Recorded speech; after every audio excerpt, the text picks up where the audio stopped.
Did that just happen? Like, do the Warriors just lose that game in Indiana? Because my eyes say yes. I think if I'm living in reality, the answer is yes. What the hell just happened there? And what's going on with Stephen Curry? I mean, that is absolutely going to be the focus of tonight's show. It isn't often when Wardell goes into a slump. He's in a slump. I mean, there's a lot of things we could break down about this game in terms of the why. The Golden State Warriors blew, 10, 11-point fourth quarter lead with about 6 to play. Side note, all my notes just vanished on my phone. I officially give up on the iPhone email app, which just deleted my draft, deleted everything that I type in there throughout a game, and I had a shitload of content to share with you folks that was pertinent, gone. So I'm going to go off box scores in my memory. But without the notes, I could tell you this much. Steph, I mean, the last time I remember him shooting this badly was the championship year, which might be some reassurance, but that was largely because he was chasing that 3-point record. And side note, Armando Laura might join for a little bit. I'm typing to him right now. I would love to get his feedback on this because why not? But look, Steph is in a slump, safe to say.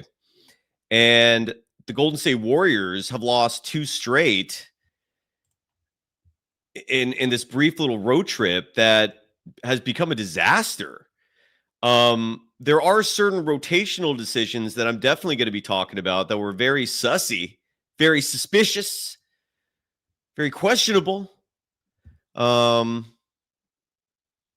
this was bad, folks. This was on the shocking side of things. This was not a game I expected the Warriors to lose. I need to pull up the box score here just to see exactly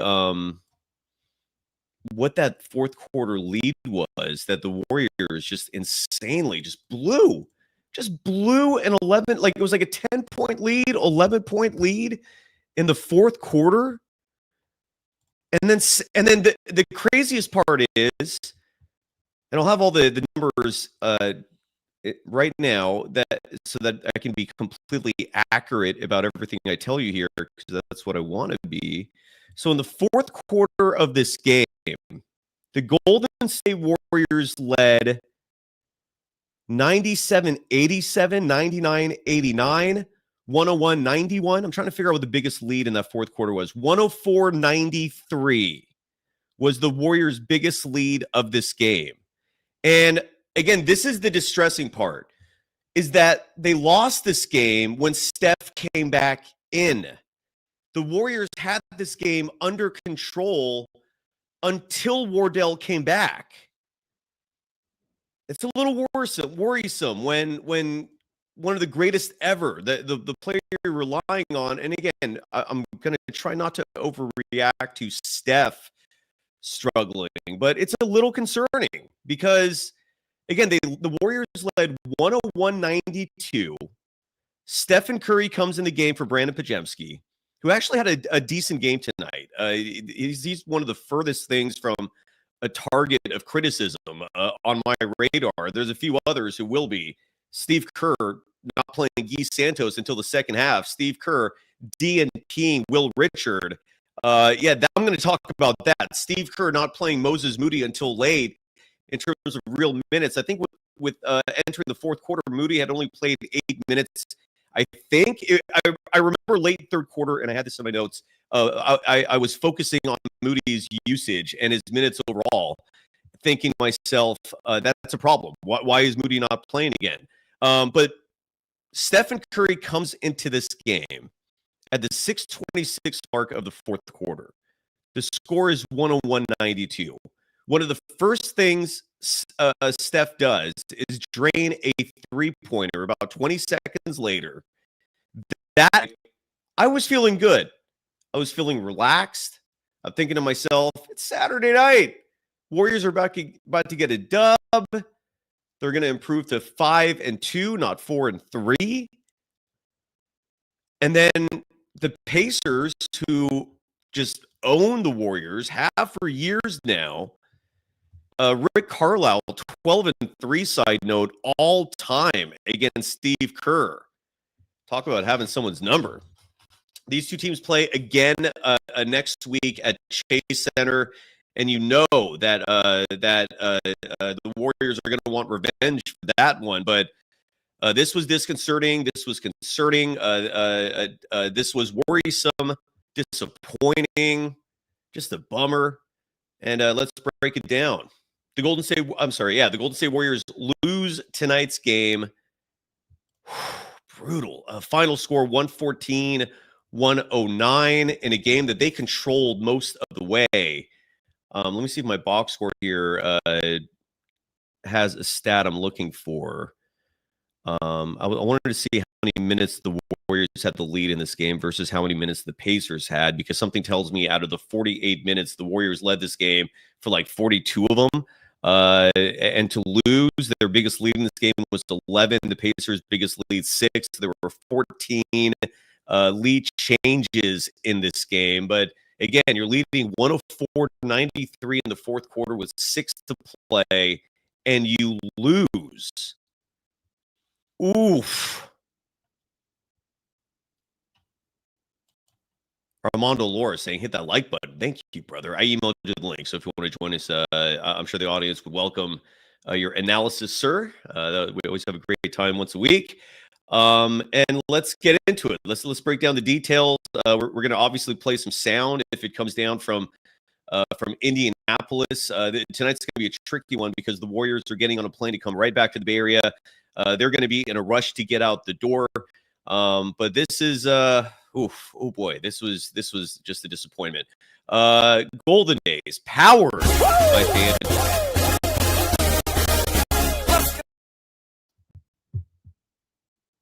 Welcome to the Golden Days. I am your. By the way, if I hope I don't have audio issues, folks. Anyways, we're brought to you by FanDuel, the official sportsbook of Golden Days and the Believe Network. Yeah, I'm reading the chat right now. Oh, so my mic and video feed is very choppy. I don't think it's on my end, though. I hope this is not an issue with the server. Everything here looks, maybe it's an audio issue. Hold on one second. That might be a concern. All right, so I'm switched for the moment to, no, it's not a Dollar Tree mic, Ryan Lopez. This mic is actually about as professional as it gets. It is not the mic. The cable can be an issue sometimes, but it's been working well for me for a while. All right, let me try this one more time. It's okay? Now people are saying it's worse, so it's not the mic. All right, so hopefully this will be something that I'm going to officially let the host serve. The platform that sets up our virtual studio, because this is the second time happening in a week, unless they use like some master server through Amazon, and if the issues are rooted there, or if the issues are rooted with YouTube, forgive me. And I see people saying it's the Wi-Fi. It's something bigger than that. I can understand you thinking it's the Wi-Fi, but Wi-Fi is fine here. Nonetheless, the last time this happened, it just magically got fixed. So hopefully the same thing will happen here. The Golden State Warriors losing again in a tough one. Final score, they lose by 5, 114-109. But Stephen Curry is who I think we're going to focus on big time in just a moment here, because, again, when he is slumping, there are alarms, there are flags being raised. That ain't a good thing. Make no mistake, if you're one of the folks who opted not to watch this game tonight so that you can enjoy the World Series, you're going to look at the box score and think, hey, Steph was fine. He scored 24 points and led the team, bro. Dude. It led the team, bro. And again, for the folks in the chat complaining about the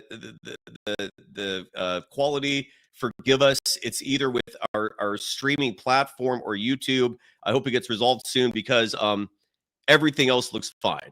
Again, I have a TV that is fed through my internet connection. As long as, if that thing is running smooth and I can watch the World Series in 1080, it's not the internet, folks. I can promise you that. So the last time it was an issue either with, again, the company that hosts us, in terms of this studio that we have, this virtual one, StreamYard, or it's YouTube. And again, last time it resolved itself on its own. I hope it gets fixed this time as well. No, I'm not going to leave and come back, Tracy. A relatively new Golden Dazer, largely because that's not going to. A, I'm going to have to do a new link, and B, that's not the issue. So I'll do my best. I will invite the audience on the show, and again, I hope this issue gets resolved on its own sooner than later. That's what happened last time, but. FanDuel, by the way, had the Warriors favored by 3 in this game. And I was going to real quick go to FanDuel and highlight a positive that I noticed about your Golden State Warriors pertaining to the fact that the bookies, who originally had set the over-under for their wins and losses at 46.5, it's now up to 51.5 for the Golden State Warriors. Who knows? Maybe that number goes back down after tonight's disappointing loss. We shall see. The Warriors are now up to 51.5. Oh, you know what happened? Now you can't even bet on it. That's what this game did. This game literally shook up the bookies so that if you want to, I'm not making this up, so that if you want to bet on the Warriors OU right now for wins, not available.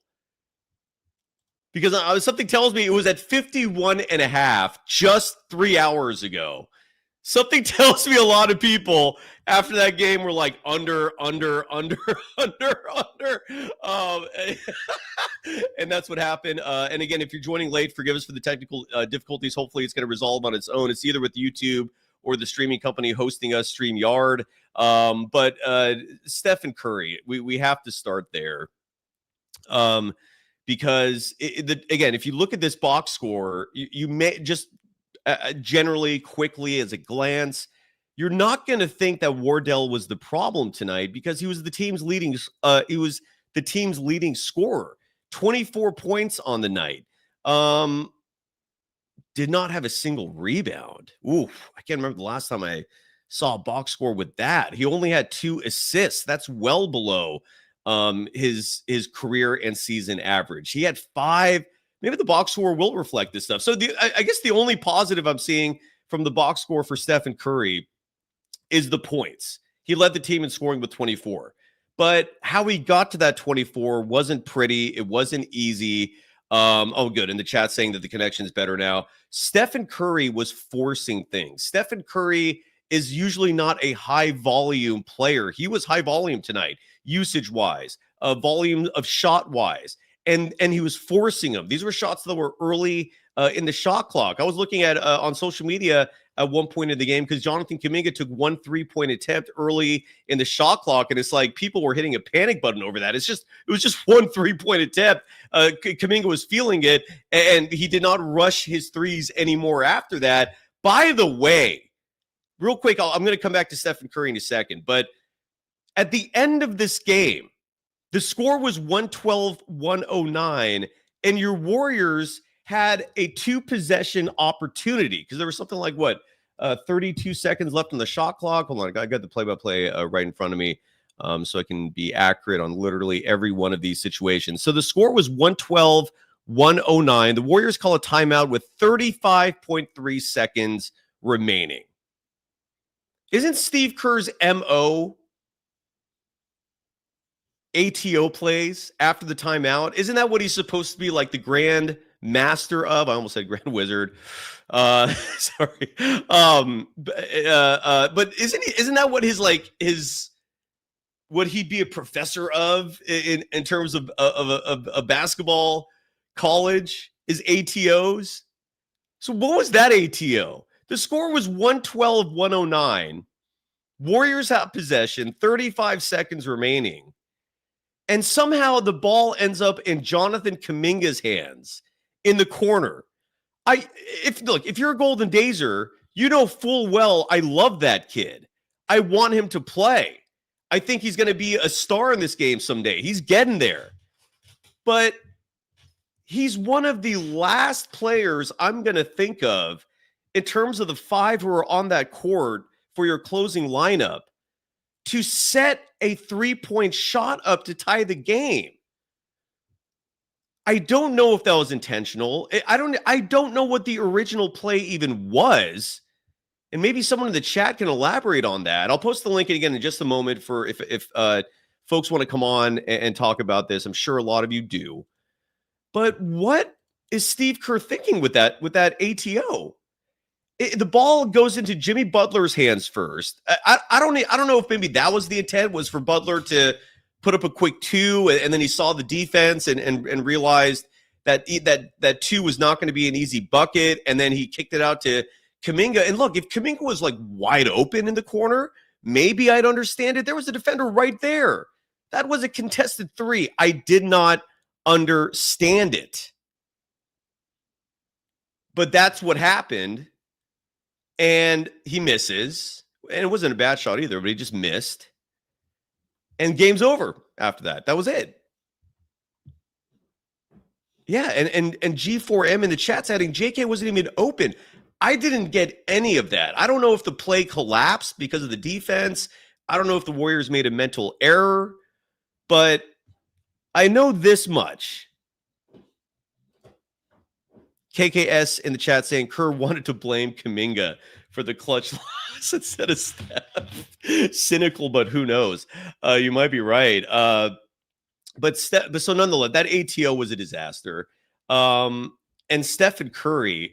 Let me get back to this box score to finish up. Just one of literal. I don't think I'm exaggerating saying this. I don't think I'm overreacting saying this.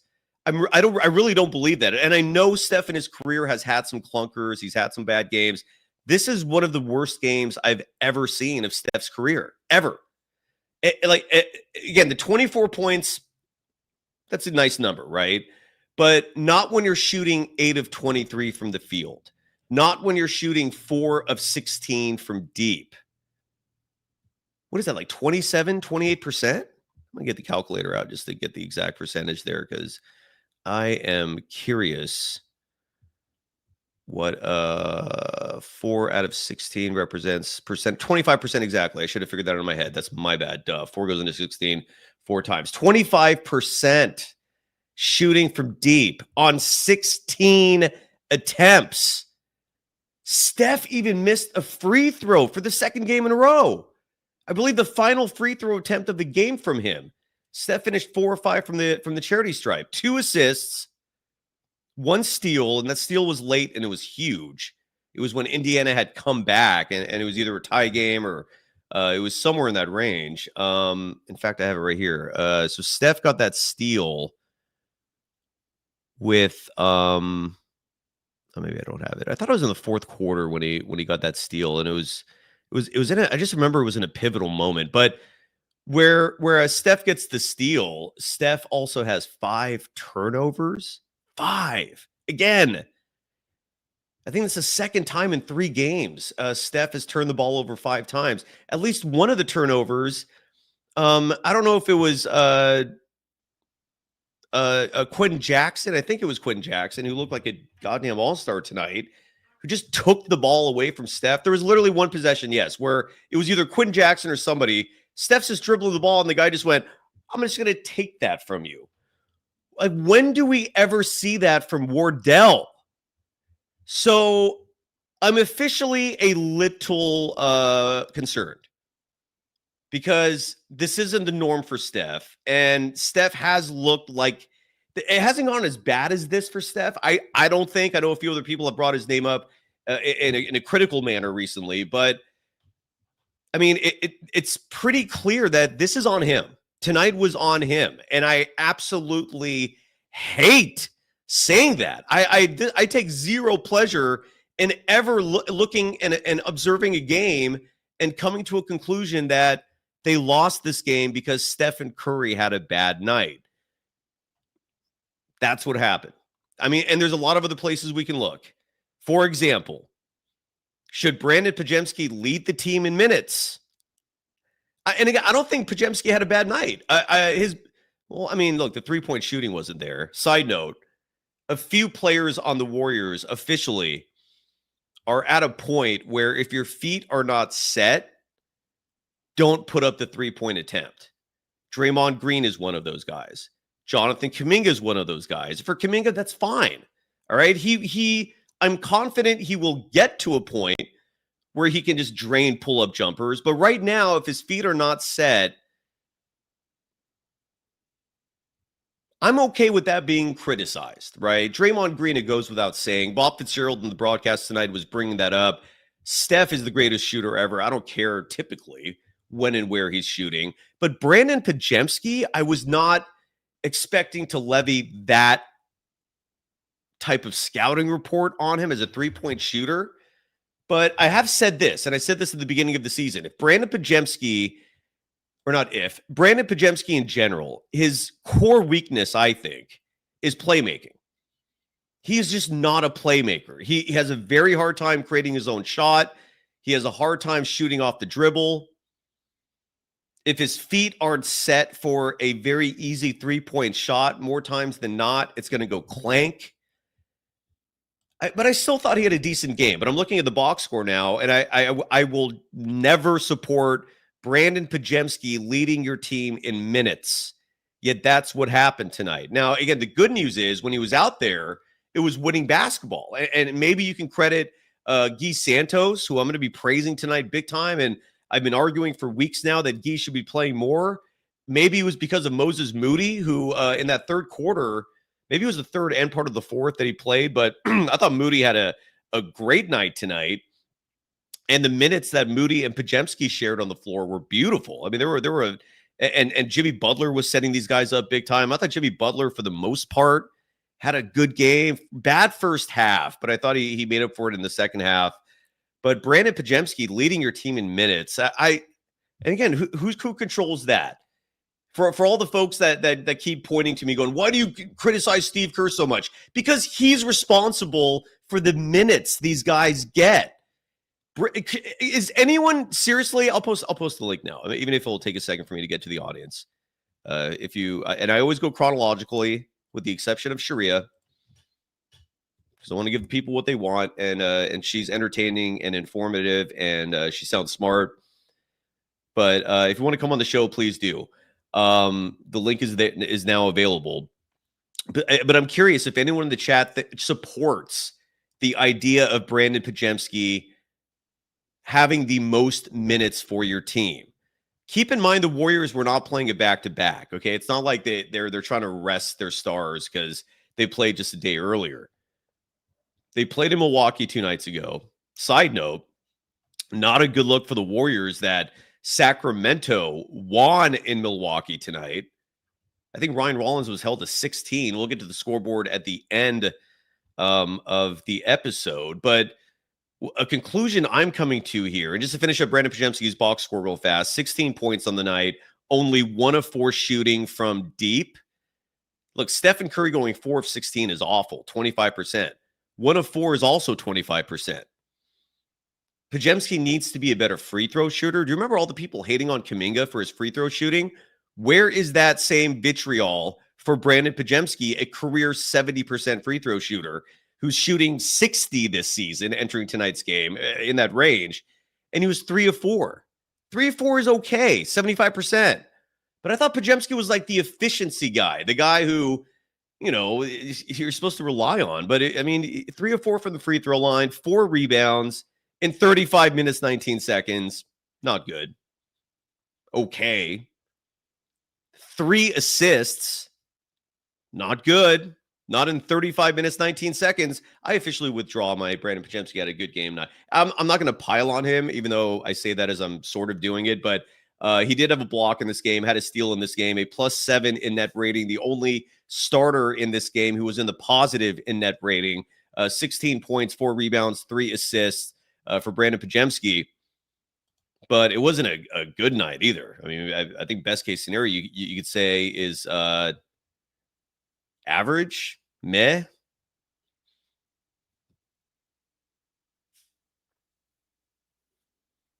But look, the Warriors, all their 3 losses have come to teams whose starters are out, who have been relying on young, athletic players.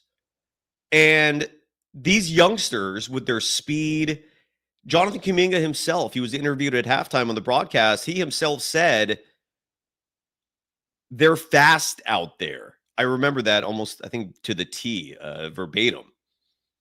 And when the Warriors are playing fast teams, when the Warriors are playing athletic teams, and when the Warriors are playing one of these teams missing their best players, meaning suddenly they're not relying on slowing the game down to let the star try and take over. Now you're facilitating, now you're spreading, now you're opportunistic. The Warriors are struggling.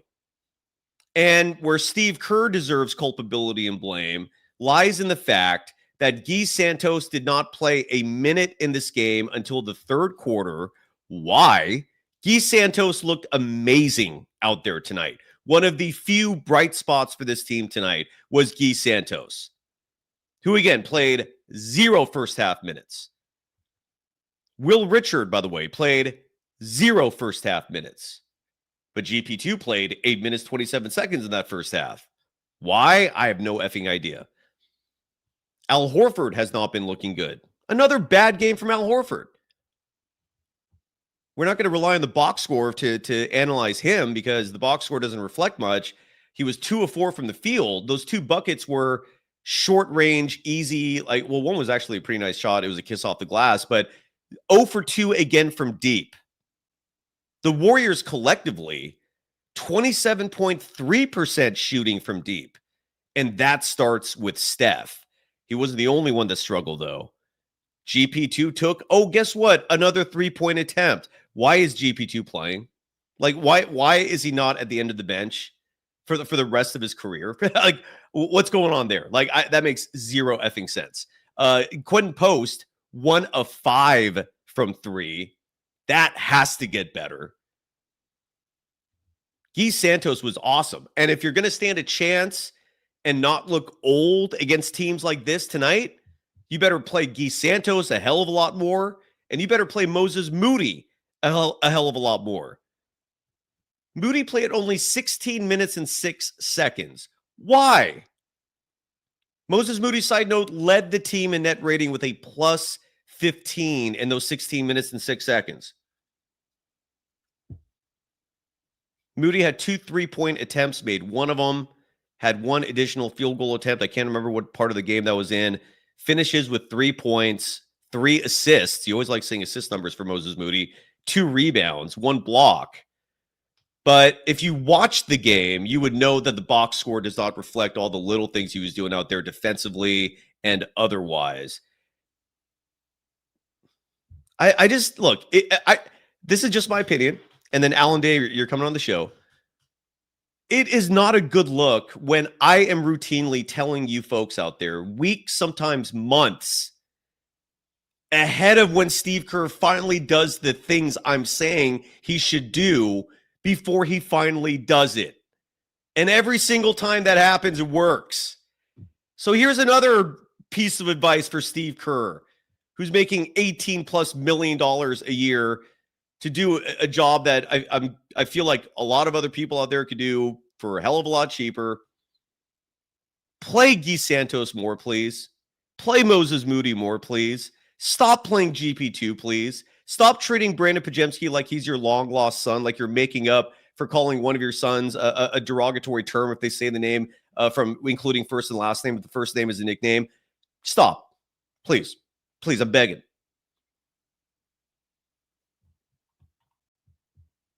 And I'm sure I missed a lot just from that from that initial start.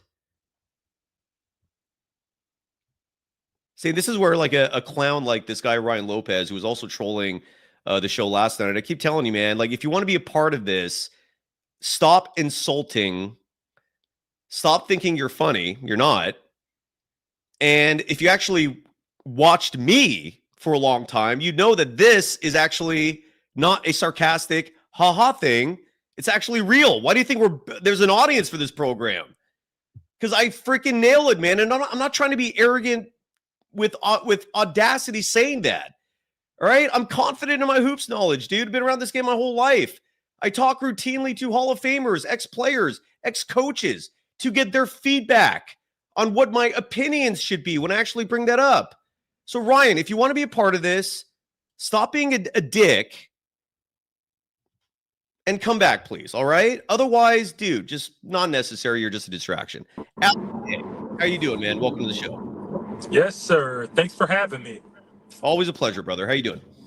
All right, so I'm not gonna disagree with you in totality, but this will be the night I'll give Pod some kudos. I I thought was Pod ready to played. until I saw that box score, Alan. And then the moment I saw the stats, I was like, oh, I'm pulling back a little bit. Did you know he played more than anyone else? Yeah, you know, we know what to expect when it comes to Kerr and Pods. Like they're connected at the hip, so it is what it is. I mean, but in terms of his play, I thought that what I liked what he did today. I believe like he moved the defense a little bit, like he played with good pace. So I thought his pace was pretty solid tonight. He had good conditioning, which I like because typically Pies look like one of the slower, super non-athletic players on the floor, and for some reason tonight he looked like he belonged. And I've told you this many times. I feel like I don't like this team because I believe that they don't have enough NBA players on it. And tonight he looked like he belonged. He looked like he belonged on the floor, so I'll give him credit for that. And Alan, if you don't mind me stopping you real fast, just because when I see something that just needs to be addressed, I don't want to let it go and then forget about it or lose what I'm going to say. Money Checkup in the chat is insinuating that this is another overreaction, that we're only 7/8 of the way into the season, folks. Here's my pushback on that, Money Checkup. The Western Conference is a gauntlet. When you're playing the Bucks without Giannis, when you're playing the Pacers, who, side note, on the injury report tonight, we're missing. This is the list of players Indiana did not have tonight. Tyrese Halliburton's the obvious one. He's out for the year. Cam Jones was out with a lower back pain. Benedict Mathurin was out tonight with a big right toe sprain. TJ McConnell was out tonight with a left hamstring strain. Andrew Nembhard was out tonight with a left shoulder strain. And Obi Toppin was out tonight with, I believe, a stress fracture in his right foot, or there's some right foot issue that's going on with him. So when the Warriors are playing the Bucks, they're playing the Pacers, and those teams have these injury situations, and you know full well, Money Checkup, what the Western Conference schedule is going to look like. You have to win these games, unless like you're just completely going to give up on any hope of being high up in the standings in the West. If that's not a concern anymore and you don't care about that, and I don't know why you would not care about that, it should concern you when you lose the games you're supposed to win. And Eastern Conference teams missing their best players, you better win those games, all right? Maybe the Cavaliers are an exception. Maybe the Knicks are an exception. But not the Pacers, not the Bucks without Giannis. It is a little concerning. And where you might be right with the overreaction is hopefully Steve Kerr gets his head out of his ass and starts playing the players that can excel against these younger, faster teams so that they don't lose these winnable games anymore. But when you're losing against the East, it is concerning enough to be upset about it and react the way we're reacting. Sorry, Alan, to interrupt you. Go ahead. All right, go ahead. All right, so here's the thing, though. Rick Carlisle is my favorite head coach in the NBA. He's good. I'll just say that. He's my favorite coach. And one reason is because he has a scheme. He's not using someone else's system. He know how to adjust to what he have, like Steve Kerr. It's not Steve Kerr's system. It's a borrowed system. It's a borrowed scheme. And he doesn't have an ability to make adjustments within it. So Carlisle's my favorite. But what I will say is that was a bit annoying. Here's a couple things that's annoying. While I appreciate that he aligned Jonathan Kuminga's minutes with Steph Curry, I don't appreciate how the rotations are. So you do the quick substitution in the first quarter with Steph. That means Jonathan Kuminga's getting subbed out early in the first quarter. I would like both of them to have a long stint in the first, and kind of like the old school minutes, how I used to play Curry. He used to play the long stint in the first, break going to the second and come in like in the 7 or 8 minute mark in the second quarter and go from there. So I would rather those guys. I would rather the adjustment there, and that's why the Pod's minutes seem long, because when he do the quick substitution with with Steph in the first, he's playing Pods halfway. He Yeah. finished the first quarter, and then Pods played damn near the entire second quarter. Alan, I'm going to keep it short tonight. I appreciate you. I love you. Please don't take it personally. Just because there's a lot of people waiting, and I want to give everyone time. And I know what it feels like to wait in a long line. Just to piggyback off that, I do think, Alan, you were absolutely correct. And we were, if I'm not mistaken, I saw someone like a week after we first brought this up, posted on social media, and but I haven't seen anyone else highlight the fact, at least not much. And again, we've been talking about this since like the second game of the season or third game. That Steve Kerr is doing something very different with his rotations this year, and that's matching Kuminga up with Steph. And last year, not just last year, I feel like this has never happened. Certainly not with Kuminga and Stephen Curry. But on one hand, awesome, right? I mean that's a hell of a duo to be bringing in and out of a game together. But Stephen Curry's 37, turning 38, and his minutes are being managed. Alan brought up the fact that he used to love the old school rotation where Steph would play all of the first and third quarter. That's 24 minutes right there. He'd play typically the back half of the second and fourth quarters, and you'd get a 36-minute night. And that's been altered over the years because he can't do 36 a night anymore. The goal now is 30. So you've seen some alterations to that. But 30 minutes is not enough for Jonathan Kuminga. Kuminga, look, this Warriors team, for all the folks out there who were saying, I just want him gone from this team, I want him traded for Cam Johnson, all these absolute, it's wild, all the people out there who just wanted this guy gone for nothing, for Malik Monk. Jesus Christ. Could you picture this team if Kuminga was on it right now? They'd be cooked. They would already be making plans to trade Jimmy Butler, maybe trade Draymond Green, and save what they can with Steph for the last year or two of his career. This team would be cooked if they did not have Jonathan Kuminga right now. He's the only guy matching the athleticism and speed that other teams are posing with their best players. And Kuminga tonight played a total of 31 minutes, 49 seconds. Why can't Kuminga play 36 minutes? Why can't he play 38 minutes? Why can't the minutes be matched with Steph, except you leave him out there for a couple more minutes or bring him in earlier in the fourth quarter and stuff like that. I'm with Alan in that regard. Thank you, Alan, for jumping in. I apologize again for cutting you out. I just have a long list of a line of people who want to come in. I want to hear all your perspectives. Bad Hombre's on the program. Hombre, how are you doing? Hey, I'm good. Sorry. Thanks for letting me. Just going to double down what I told you all. We need a coaching change. That's the only thing that's going to save this team. Yeah, it's not realistic, though. In a way, I know, but a part of me was hoping. Part of me was kind of hoping that if we lost tonight, maybe Lacob would say, hey, something's got to be done. You lose to a team that's 0-5 that's got 3 starters out. That's ridiculous. And as far as Pods is concerned, I blame Steve Kerr for all of this. Going back to when he took Klay Thompson's starting position. So what I'm thinking is something seems off with this team. I don't think they really want to play with Pods. I'm watching the game, and they weren't even looking at him. They were kind of ignoring him when he was out there. How did Pods moving Klay Thompson to the bench, how did that affect Steph and Dre?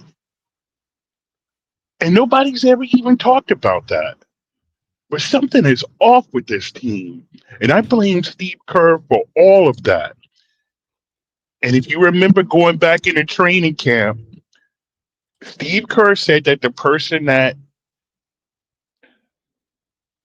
he was most hyped about was Pods. Yeah. Through 7 games. Have we seen that translated into anything in these first 7 games?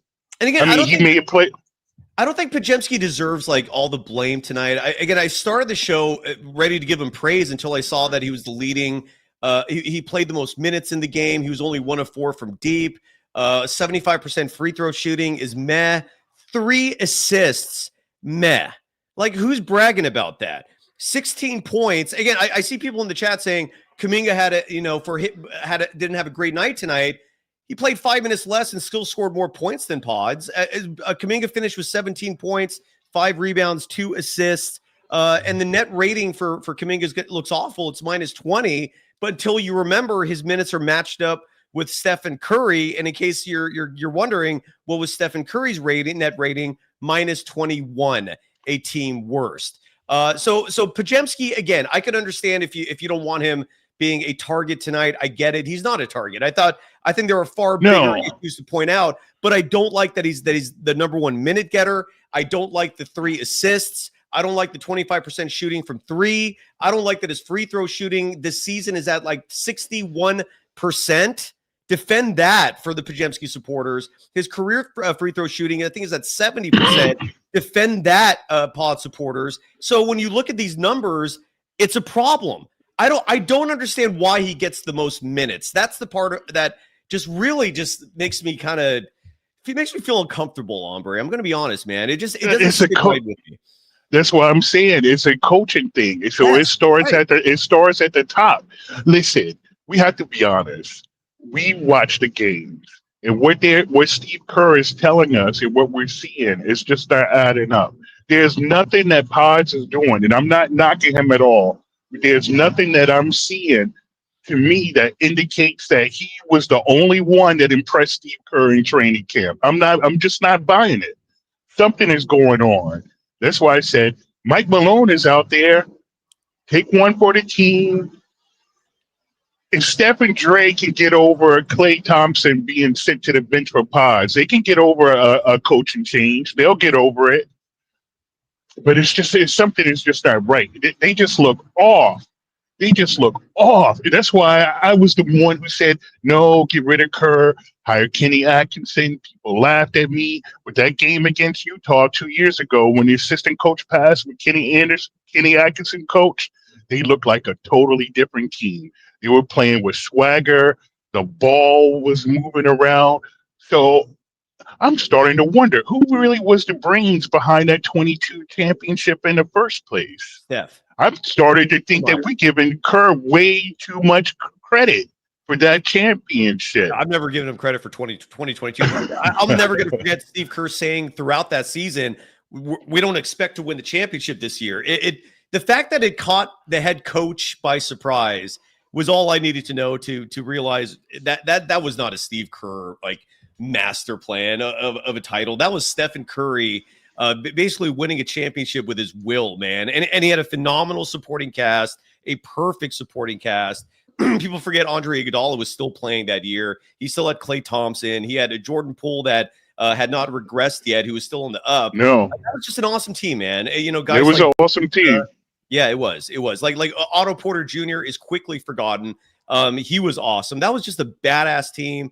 and when you look at the opposition in terms of the rest of the NBA landscape that year, it lined up perfectly. But to insinuate that Steve Kerr, who by the way wanted GP2 waived at the start of that season, is the mastermind of that championship. I've never once gone anywhere near that. That was Stephen Curry. To credit Steve Kerr for the 2022 championship, to me, insults Steph. Like, that was just all-time greatness for Steph, which is also why a game like tonight and a pattern of games from Steph like this is very concerning. I'm a little worried. So I know you got a lot of people. I'll say this and then I'll get off. I was looking at the schedule for November. This is brutal. You got OKC on the 11th and the Spurs on the 12th and the 14th. November, it's a Western Conference gauntlet. Yeah. They also got the Pelicans this month coming up soon. So something has got to change. Something looks off with this team. They're not playing with any emotion, any passion. It almost looks like they're just going through the motions. Or am I tripping? No, the veterans. You get that vibe? I think the veterans look are playing like that. Like, I mean, Draymond's out there still being feisty. I think he's trying for the most part. Jimmy Butler is one of those guys that he's never going to make it look like he's giving maximum effort, even when he is. Like, the game is just so easy for him that things slow down out there, and so he looks like he's playing casually when he's really not. But I do get that vibe to a certain sense that the intensity is lacking a little bit. The aggressiveness is lacking a little bit. I would agree on that sentiment. Ombre. Yeah. Okay. I was just gonna say, and I'll drop off. But we had Bucks without Giannis, and the Pacers without 3 of their starters. Nah, something's off. I don't know what it is, but they need to right the ship quick. And I'll drop down. All right, Ombre. Pleasure as always. Real quick, Ace. I'm going to bring you on in just a second. I really quickly am curious just to see if there's any sound that has come down the wire. I'm dying to hear from Kerr or Steph. Oh, here's Steph. All right, let's hear from Steph and Curry real fast. And then Ace, I will bring you on right after. I promise. The show always has to come first. And so here's Steph and Curry. This is courtesy of Joseph Dykes. He's the Warriors beat reporter for the Merc. And I started following him recently because it turns out he's like the only dude who's posting clips at times like tonight. I don't see anyone else. I don't see Slater. I don't see oh no, Slater posted something. Here we go. We got some. Okay, we got a few clips. We're gonna start actually with Steve Kerr because I actually have found some sound from Slater, from Anthony Slater, and Steve Kerr, according to Anthony Slater, is frustrated. Friendly reminder to turn the volume up on your devices because Slater is posting these directly from his cell phone. He's using cell phone audio, so it may require you to crank up your volume to be able to hear the Warriors head coach properly. But here's Kerr after tonight's loss in Indiana. I mean, do you feel like you've lost some significant momentum that seemed to be building? I mean, I know it's only 7 games in. Well, we know the West is loaded, and it feels like we just gave away 2 games that if we are locked in and focused and playing the way we know we can play, we should have won them. So we got to pick up those games somewhere along the way. But at the end of the season, I mean, the last 3 years, it's the same thing. It's like one or 2 games, and so we have to find a way to be sharper and to be better. And there's going to be some tough nights. I mean, there's always tough nights during the season. This should not have been one of them. We had the day off yesterday. We didn't shoot around this morning. We had plenty of rest. But the execution down the stretch was awful, and it's a shame because our young guys played their ass off, to get us the 11-point lead. Key, Moses, BP, those guys were fantastic, and they completely flipped the game. When I put them in, and they did their job, and we just couldn't close. You guys blew an 11-point lead in the last 6 minutes. Where and why? Everything went wrong. We didn't execute on offense. We didn't execute on defense. We fouled. We turned it over. We didn't deserve it. They played great. I think Steph went like 8 of 23, 5 turnovers, minus 21. Yeah. What'd you see from him tonight? It wasn't Steph's night. He just wasn't himself, and tough night. Steve, what's the biggest message you wanted to get across to them after the game? There was no message. Now's not the time to say anything to the team. You got to pack up and fly home and regroup. And that was Steve Kerr. A whole lot of cliched talking points there. Zero specifics in terms of what went wrong. I can tell you one thing that is going wrong for certain, and I haven't mentioned his name once until now, and that's Buddy Hield. Buddy Hield, and I'm not even going to start with the offense for Buddy. And then Ace, you're coming on, I promise. I appreciate you, Naveen, and CJ from Nap. It just says Nap. You're going to come on the show. I'm sorry to the person that was waiting for there were a couple other people that were waiting. Forgive me for that. But Buddy Hield has not had a good start to the season. And piggybacking off that is not the offense, because at the bare minimum, in case you forgot last year, Buddy Hield went through a 2-month stretch where he shot right at or right below 30% shooting from 3. That is not good. There is no way to spin that as a positive, except for one thing. He spaces the floor, right? And Kerr loves that about Buddy Hield. When he's out there, opposing teams are forced to respect his shooting. And so at a bare minimum, he has gravity defensively. So at least one player is constantly lurking near him, and it gives the Warriors the space that Steve Kerr and our audience member Desirio, who's been gone for 2 days now, I hope you're doing okay, buddy, just seemed to fall in love with. But where Buddy is failing, and failing miserably, is defense. And I posted a lot of clips again, and I talked about this with Armando Laura on yesterday's show. On my Twitter account, the Milwaukee Bucks posted like 20-something highlights. And if the Pacers did the same thing tonight, I'll do the same thing after tonight's show, and I'll post that on Twitter as well, because each one of these highlights for the other team gives you a direct opportunity to analyze in slow-mo and freeze framing what went wrong, like where the defense failed. And what I saw from that Bucks game, not just watching live, but especially in those replays, and what I definitely saw tonight, is a player who's getting exposed, who's getting owned on the defensive side of the basketball. He falls for pump fakes like it's nothing. I've never seen a player more easily fall for a pump fake than Buddy Hield. It works every time. Just pay attention the next time he's on the defensive side of the ball, and whoever he's assigned to defensively just goes just one pump fake, and he's in the air. He's he bites every single time, and it's barbecue chicken for whoever's playing against him. He doesn't block shots. Opposing players are blowing by him. It just is not a good look. And if you're playing defense that badly, and then on top of that, you're going 1 for 4 from 3 offensively, he also turned the ball over twice in 15 minutes, 25 seconds of play. Added just 1 rebound. He thankfully had 4 assists. And side note, for the Pod supporters out there, explain to me how and why Buddy Hield is getting more assists than Brandon Pajemski. Buddy Hield had 4. Pods had 3. That's inexcusable on Pajemski's part.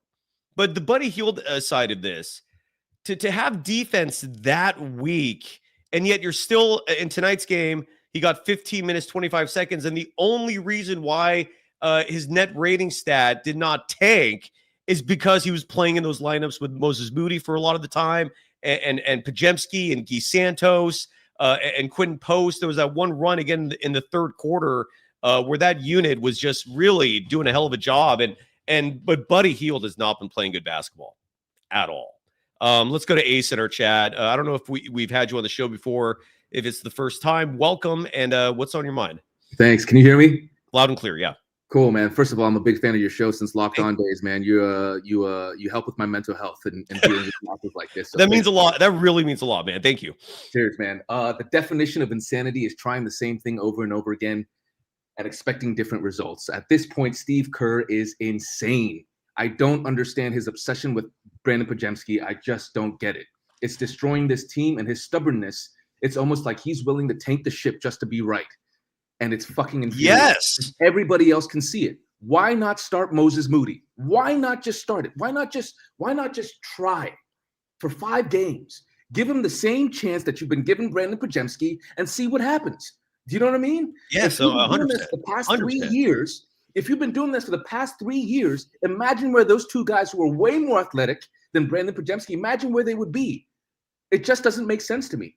By the way, I don't mean to interrupt you, Asa. You're not going anywhere, I promise. But sure. I see these paid chats I want to get to, and you can respond to them with me.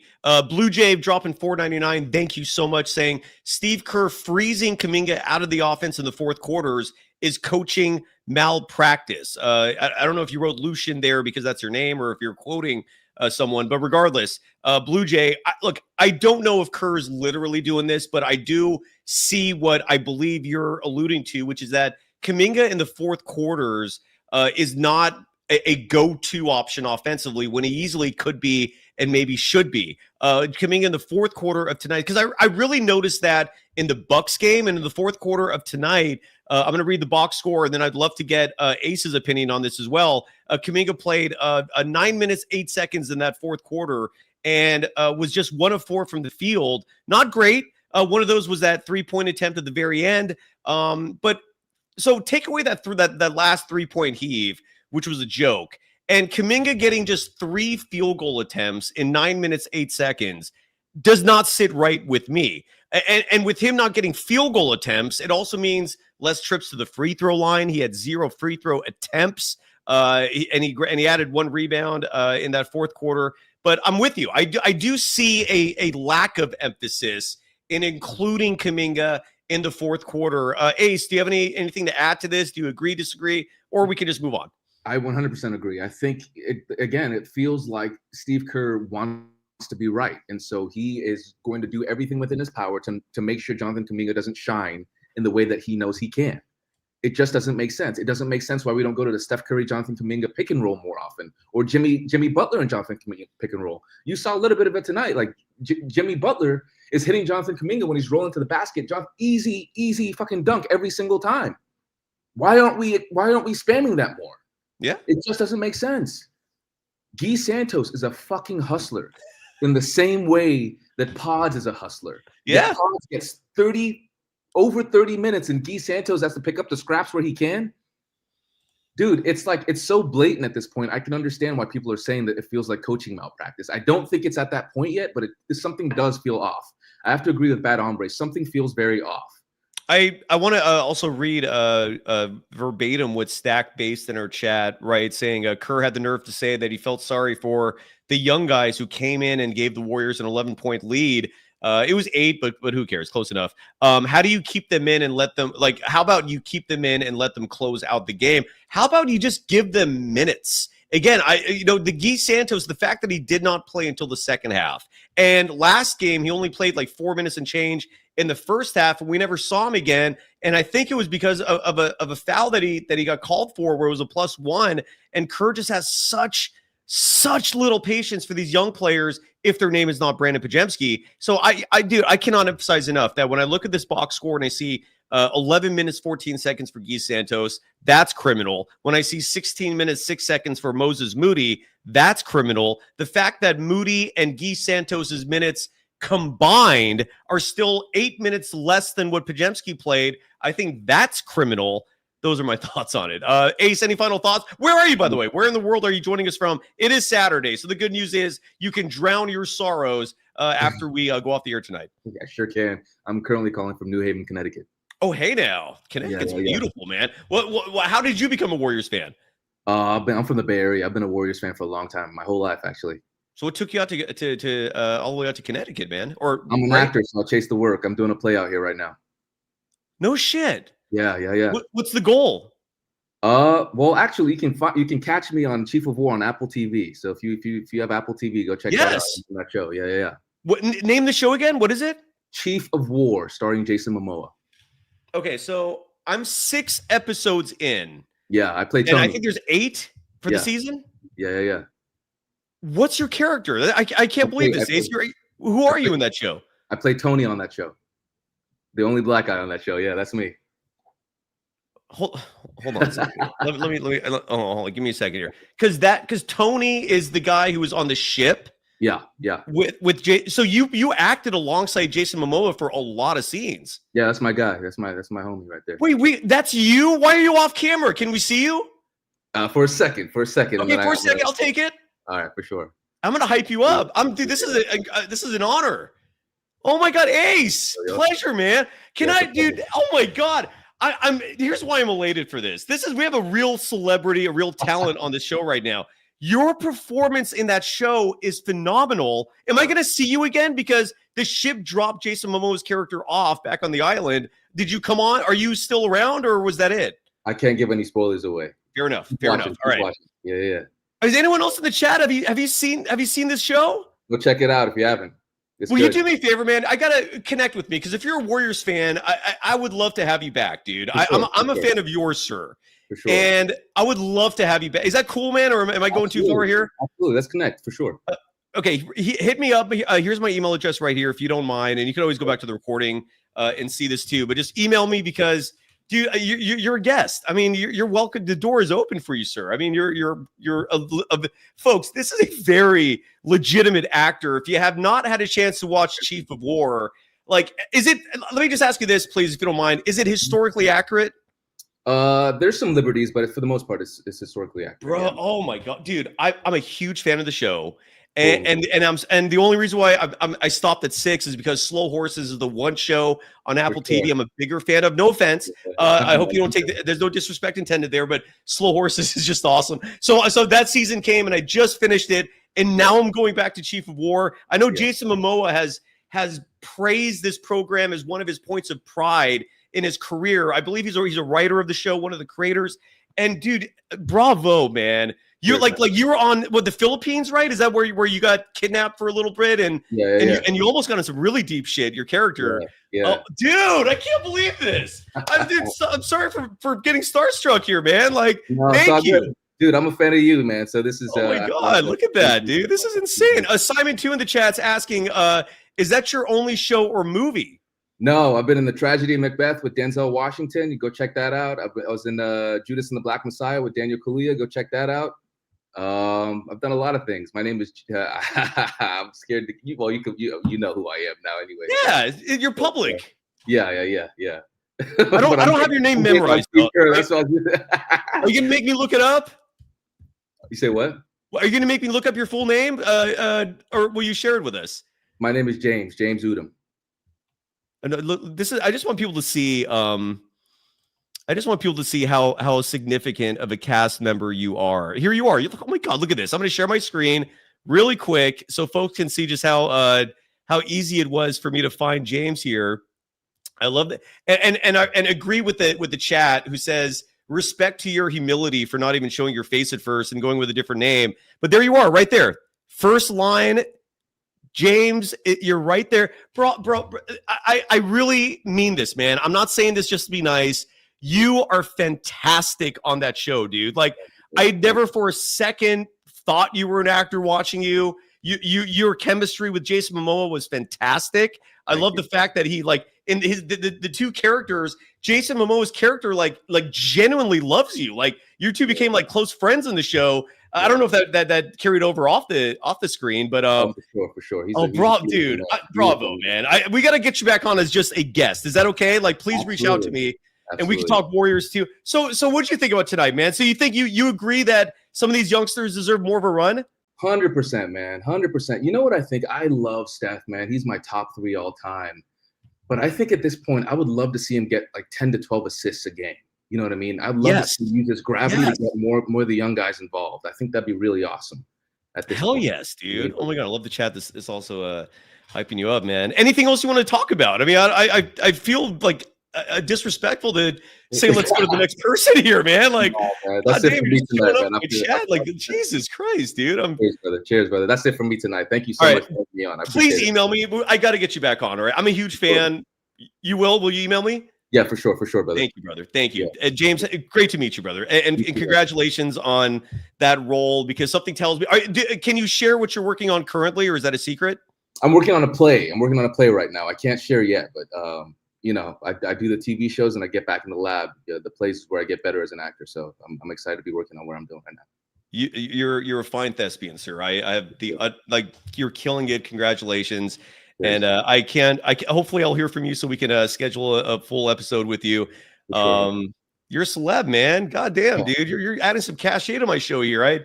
The little people getting some love from a star from Chief of War on Apple TV. Side note, check that show out. It is a phenomenal show. Has season 2 been greenlit? Is it to be determined? I can't say anything about that yet either. Sounds good. We'll stay tuned. James, thank you, brother. I really do appreciate this. Thank you. Have a great night, man. Thank you so much. I'm blown away by that right now. That made me a lot happier in following a devastating Warriors game like that. And I know, Naveen, that's a very hard act to follow. Forgive me for making you next on the show. No pressure whatsoever, Naveen. Great to see you. And what were your thoughts following that disappointing Warriors game? First of all, it is very cool, Sai. Like that person, James. I mean, it is starstruck for me too. Like I was like super super happy, and I was like, even like celeb joy in the show, like us. I mean, I don't know. Yeah, Yeah, dude, it's very cool. I don't know what, I'm literally like starstruck, dude. Like he's so good on the show. Like I couldn't Yeah, believe yeah, it when he very was like humble. chief of war and he said that so casually. I'm like, excuse me? Yeah. He's like, do you watch Apple? Have you heard of Apple TV or whatever he said? I'm like, yeah. I watch everything on that thing. Like, I'm really, I really can't believe that. That's insane, man. James, if you're watching, thank you so much for that. And Naveen, though, we're talking Warriors. I don't want to turn off the audience. Yeah. Let's shift the focus back to a disappointing Warriors Yeah. game. What's on your mind, sir? Yeah, so I'm like, I think Ace, or sorry, Ace, the James, like person who spoke before me, and then other person. I think that is where we should look. Like before preseason injury, Moody was supposed to be a starter, and whatever happened, Kaminga took his place. He's doing well there.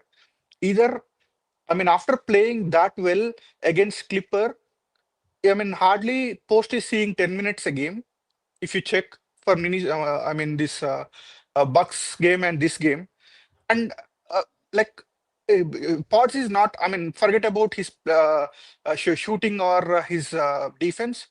He's not a playmaker. I can't 100% agree with what you told earlier. He's not a playmaker. Like shooter like Moody, I mean Moses, he's not even getting like 3-4 shots. I mean, he's not setting him up. That's plain and simple. I mean, It either is. Moody should start. Yeah, it is. Yeah, it is. I mean, Naveen, I don't know if you feel the same way. Like, but what is very frustrating to me is the fact that I feel like so many of these solutions for your Golden State Warriors are very easy. They're very simple. But to Kerr, like either he doesn't get it. Again, keep in mind, folks, this is a very true story that the Golden State Warriors, in case you forgot that opening night game that they won against the Lakers, we'll go back in time a couple weeks here. Steve Kerr did not think about that lineup that closed the game. And the lineup was Steph, Jimmy Butler, Jonathan Kuminga, Draymond Green, Al Horford at the 5. That was a lineup not considered until like a day before or the day of. And it took Chris DeMarco and Terry Stotts together, right? Because I something tells me they were a little afraid to just approach Kerr by themselves. So who knows if they've had a meeting about it? They're like, all right, dude, all right, we got to do this together because if I just come talk to Kerr by myself, he's probably going to say, get the hell out of here, or it's just going to go in one ear, out the other. No, we got to do this together. I'll start it off. You jump in. I'll play good cop. You play bad cop. And the messaging worked because Steve Kerr, incredibly, it did not occur to him, it did not resonate with him that he had that 5-man lineup to go with. Side note, I don't remember seeing that tonight once. Did you? Sorry. I think everything is messed up, kind of. I mean, I'm sometimes I'm hating what I'm looking at. Like apart from Steph, everyone are looking like gods. I don't even know what's happening. Like no one can rebound. Forget You're about good. You're good. rebounding. No, it's Like, just what you said was funny. Go ahead. Sorry. Yeah. yeah, they're just pressing Steph, and then no one else can do anything. Like they can't create their shot. Steph is giving up the ball, and I don't know what I know. Like Steph is the greatest off-ball player ever, but then what is the point in making him off ball every time? I don't know. Yeah, you're right. I mean, yeah. Sometimes like I don't get it, and especially when Steve Kerr does this hockey substitutions. Like 3-4 members like get out, and then other people come in, and then suddenly we lose momentum. Even Yes. today, like when we lost by a margin of 21-5. We just scored 5 points, and the others Pacers scored 21 points. Like how simple was that when Jimmy Butler was playing, and then doing like stuff in the third quarter and starting the fourth quarter. I don't know, like if other stuff like Dre and Steph are off, why don't you run it through Jimmy as usual, and then or through JK? Like get a bucket. Like don't try to get like 5-6 points a position, right? Try to get 2 points, get a dunk out there. I mean, I don't know what they're trying to do sometimes. I'm with you. I'm gonna. I have Sachin waiting. Naveen, any final thoughts? And then aim assist with that amazing voice and the beautiful mic drop, which is on. The timing is impeccable. Any final thoughts, Naveen, as you join us from Dallas, Texas? Yes. So yeah, so I think you have a good memory. So yeah. So Try. one final I try. thought, and I want these veterans, especially Dre and Steph, to be cautious when they're starting the game. Just don't try to put like turnovers and then start from the down all the time. Try to be assertive and start with caution, or try to get some easy buckets up front. Yeah. Let's Beautiful. connect next time when we win and hopefully No, we you were celebrate. yeah. On a better note, no, you were fantastic, Naveen. You actually followed pretty much the best possible act as a surprise. We could have had here, Naveen. Yeah. You were fantastic. Thank you. Have a great night. Sharia's next. All right, Sachin, just wait 1 second. Sharia will stay with me for all these guest hits, but let me bring in Sharia first. How are you doing? I'm Good to see doing ya. wonderful. Good to see you too. Good to Yeah, good to see see you you too. too. And real quick here, a couple of paid chats I want to get to, Sharia, while I have you, and then Sachin is up next. And I'm really happy Sachin came back. I'm still a little embarrassed about how fired up I got the last time he was with me. Thank you, Sachin, for coming back. Stanley Warren dropping $5 in her chat, and even before that, actually, Chumsky. Thank you for the membership as a new Golden Dazer. Blue Jay, thank you as well for the new membership as a Golden Dazer, who was on our show just a moment ago. Ken Mamba asking, do we think we see less pods and GP 2 minutes when we get DeAnthony Melton back and Seth Curry back? I hope so. That's all my answer can be for that. I hope. I mean, who knows? Stanley Warren, though, $5 saying baby steps. It already hurts Kerr's soul that that he has to play Kuminga more than 25 minutes. Asking JK to play 36 would give the man a heart attack because the ego just can't handle it. It's a good point. Sharia, how are you again? I know I asked you just that just a moment ago, but last night was Halloween. I don't know if you and your daughter did anything fun for that. Tonight's the last night before the time change, which annoys the ever-living shit out of me. Why do we not have permanent daylight savings? Why are you making everybody outside of farmers depressed when it gets dark at 5 o'clock? And that's just for people in my specific what is it, latitude? Longitude's this way, right? Latitude. Like if you're higher, if you're in Seattle, for example, it gets dark at like 3 o'clock. Say for like Minnesota. What time does it get dark in Jersey? Well, in the winter time, Yeah. 4:30. Come on, man. That 1 hour makes a difference. Enough with the farmers. Who cares? Most of these farmers are factory farms, anyways. Who cares? God damn it! I want to send that extra light, that extra hour of light. It is absurd that you have just a handful of politicians in these states like North Dakota, like holding everything up in terms of a time in terms of daylight savings being permanent. I digress. I apologize. Sharia, what are your thoughts on Stanley Warren? How was your Halloween, and how are you doing again? Halloween was great. I was home relaxing, just catching up on basketball podcasts, and that's basically it. And your little girl just over the whole trick-or-treating thing? That's just not into it? Oh, well, we just don't do it, with the way the world is today. I just don't even push it. I have a 5-year-old little girl, so I don't push my luck. You know what I've noticed some people do, and I don't know if I apologize if this is a Captain Obvious statement, but I think a lot of folks with kids find like really nice, safe neighborhoods, and they'll drive there and they just do like loops for trick-or-treating. I don't know if that's a foreign concept or not, but I hear people you. do that. People do I do hear that. you on the concern because who knows what they're putting in those bags? Exactly. Who knows who you come across? It is a crazy world, Shreya. I hear you. Exactly. But I hope you had a good Halloween. What was your reaction to this Warriors Pacers disaster? Another unnecessary loss, just like the Bucks. Another unnecessary loss. The rotations were terrible in the beginning. Like in the first quarter, that Al Paz GP2 Buddy, that circus lineup appeared. That was awful. Don't understand why we did it. Still can't figure out why we did it. I mean, I don't get it. I just don't get it. I don't get it. The end of the game. I think it's okay if Steph's doesn't have a good night, we can go to somebody else. It's okay. It doesn't say that he's bad or he's washed. We can go to someone else. Exactly. We had so many other options. I've never seen and this is what concerns me a little bit. I've never seen Steph press it and force it like this. And this started the last game where in Milwaukee he was playing bully ball a few possessions, just ducking down, and he's a strong dude. I'm not saying he's not. But normally those layups go in, and I feel like after the first one got like missed and it was it rimmed out. It was really close. Curry has better touch than anybody. I felt like he just started forcing it after that, like thinking in his head they have to start going in. One of the only other times I ever remember him playing like this was the championship year, because he also broke the 3-point record that same season, passing Ray Allen, and that got to him a little bit. He admitted that it got to his head and he started forcing things. I'm seeing him forcing things again, and you don't see him do that often. I'm also totally with you that Steph is Steph. He'll figure it out, I think.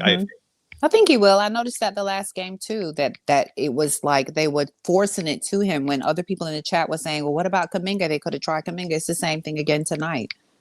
They didn't utilize him as much in the fourth. And I do believe, I noticed that a lot of people were saying the pick and roll with him and Steph. I think him and Jimmy, that's who it should be. It's him and Jimmy. I think Jimmy gets him going. They work really well together. Yeah. You know, I think it's more so Jimmy. I mean, I like him with Steph, but him and Jimmy are a problem. No pushback there. And let's get Sachin on the program. Sachin, I really appreciate you coming back, because the last time you were on, I was fired up, and I feel like you took the brunt of it. Forgive me. Thank you again for coming on again. Good to see you. What's on your mind, Sachin? No, that's fine. I know what happened last time, but don't worry about that. Thank you. Thank you for that. But, what are you thinking? What do you want to talk about? Yeah, I mean, I was having a great day until I saw the Warriors play today. I just heard a bottle clank. Are you enjoying libations on a Saturday night? No, nothing like that. Was that a bong? Nah, it's a water bottle. But okay, gotcha. Go ahead. Sorry. nah, but I mean, this game is pretty rough to watch. I think you guys mentioned it too. Like, this team's pretty veteran heavy in terms of obviously the age. I mean, we're talking about Golden State, whatever it is, but we got a lot of good young guys. I think that we should probably just rely on. And in games where like Steph doesn't have it clearly, Jimmy I thought played okay. I think it's fine to play Kuminga more. Moody I think should be playing a lot more. Like, he only had like 16 minutes tonight, which is weird to me. And then like Gee should play. I think this is a perfect game for Gee. He's gonna provide a lot of hustle. He's gonna change the game. That's what he does. So it's just weird to me that like when things are going south, it's not always just about the veterans.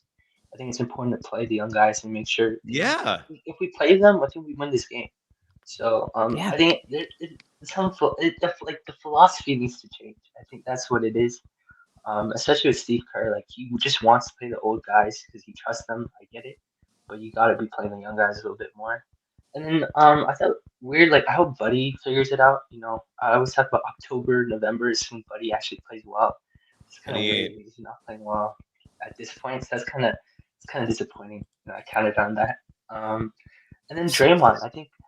Sachin, I don't know about you guys. Sachin, real quick before you talk about Draymond, what are your thoughts on the idea? This is just my idea, but again, I throw the ideas out there, and if Steve Kerr ever listens, I'll be elated. Steph's brother, when he comes back, to me, should take every second of Buddy Hield's playing time. Well, what do you think about that? Shreya, what do you think about that as well? Sachin, you go first.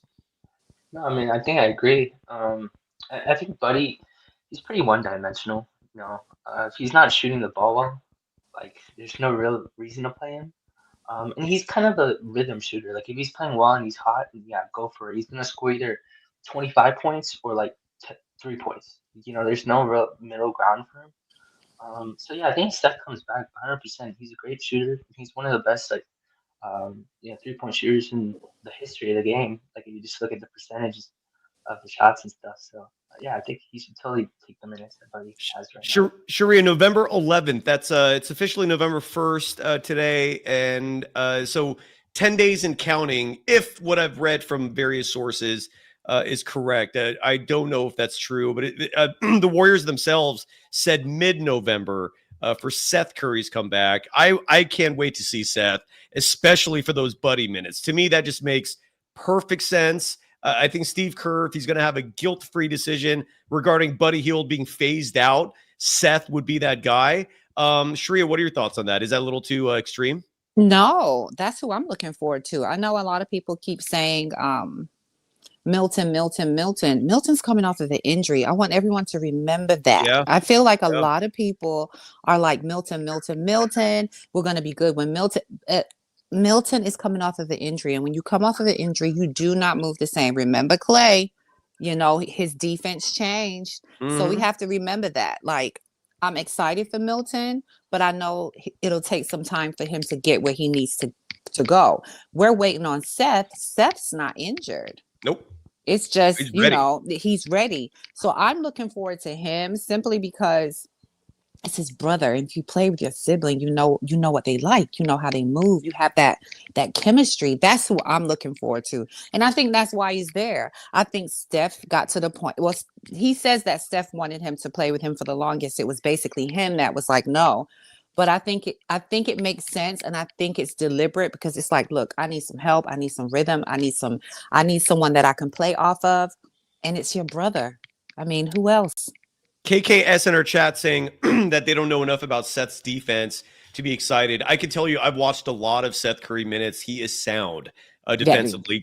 Grossly underrated is the best way I can describe him. A lot like his brother, where they're not big individuals. Although Seth is more physical, like he's a little more like barrel shaped, if you will. And I don't mean that in like a negative way, like not like George Costanza, but he's just thicker. He's just a little brawnier. More solid. He's more solid. So he can body up folks a little better. But he's to me a very underrated defensive player, certainly better than Buddy.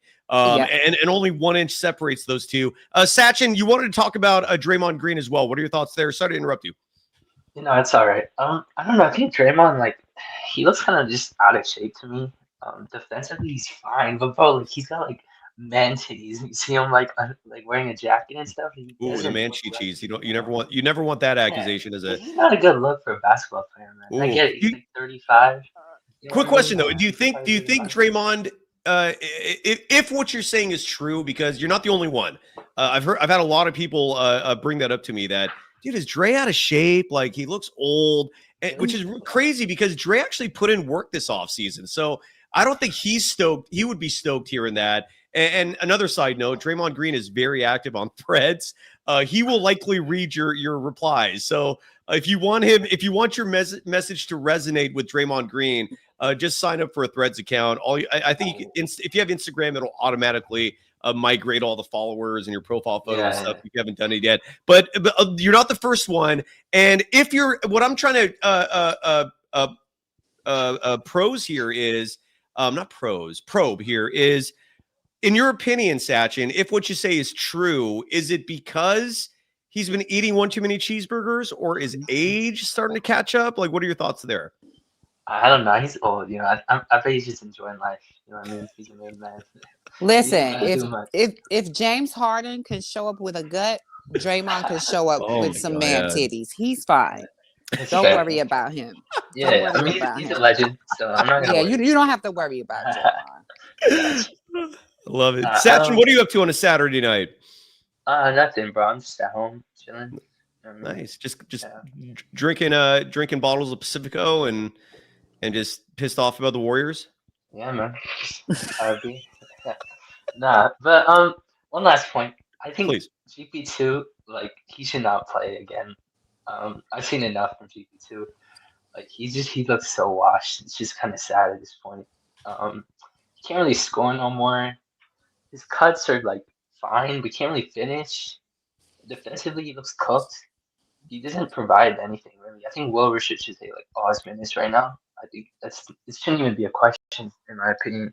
Sachin, you and the Will Richard DNP tonight, I thought stuck out. You can't be why is Will Richard playing in every game except this one against a team that's playing all their scrubs, all their young players who are hungry, who are fast or athletic, a type of game where I feel like Will Richard is perfectly suited for. Why is this the night where he gets a DNP? Make that make sense, Steve Kerr, but that's just me. Any final thoughts, Sachin? No, man, I made all my points. But yeah, I appreciate you having me on, man. Yeah, no, I appreciate you coming back, dude. I'm guessing what's the over under on me having a meltdown on an annual basis? 1 or 2, something like that. You just happen to be unfortunately on the receiving of that, and I'm thankful that you came back. Thank you, Sachin. How old are you, if you don't mind me asking? Is that too personal of a question? No, that's fine. I'm 19 actually, and I'm in Okay, college. Oh, So yeah, you yeah, sounded yeah. young. Okay, so dude, have some fun. I Nah, asked this. My follow up to this is: you're 19. It's Saturday night. You should be out there exploring the world, gaining you're that right. life experience. If you got to, you do what you got to do. Get in a little trouble. Just stay out of jail. Just don't hurt yourself long term. Everything in moderation is the key to life. Just have some fun, man. You're 19. You're only going to be young once. You're right, bro. I'm gonna take that advice, bro. All right. Appreciate it. Thank you, Sachin. I appreciate you, man. Have a great night. Are you ready, Sharia, for aim assist? yeah. Welcome to the program. That silky, smooth voice, the Barry White type of baritone, if you will. It's beautiful. Hey, Aim. What's good, son? Not the Warriors, not tonight. Man, bro, Horford is horrible. He should not be playing. I was talking about this the other day. He should not be playing on any team. He should just be a vet that's in the background, teaching post. TJD should be getting Horford's minutes. If he's not making shots, he's not playing defense. What is he on the floor for? Seriously. Good point. Why is he playing? That's a good point. And then, Tonight's game was not suited for him at all. yeah, nah. And then Like, Pods up. No one should be talking about Pods. He had a great game. I can't say anything about Pods. Great. You're using the word great, Aim, honest. really? 3 assists? Yeah, I mean, 1 of 4 from deep? 1 of 4 from he deep. outplayed Steph tonight. I ain't gonna lie, he outplayed Steph tonight, bro. He outplayed Steph tonight, so I can't really say nothing. I don't know if that's saying much, but that's true. I mean, I would look at the game. I'm not making this up, Crazy. man. And if you were watching from the first second of the show, I came in with those sentiments as well. I was ready to give Pods his flowers, and then the moment I looked at the box score, I was like, all right. So okay, and so again, I'm not hating on him, okay, but I'm not going to praise him either. It's just one of those like just neutral type of evenings. It's more of a Steve Kerr thing than it is a Pods thing that he led the team in minutes. That to me is just unacceptable. It makes no damn sense. What I've said always is if he gets 5 assists or more a night, I will lay off entirely because in his mind, he said this publicly repeatedly, he's a point guard. So act the part. Get your teammates involved. Get some offense going with other scoring buckets, not you. They don't give out hockey assists, okay? That's not a stat.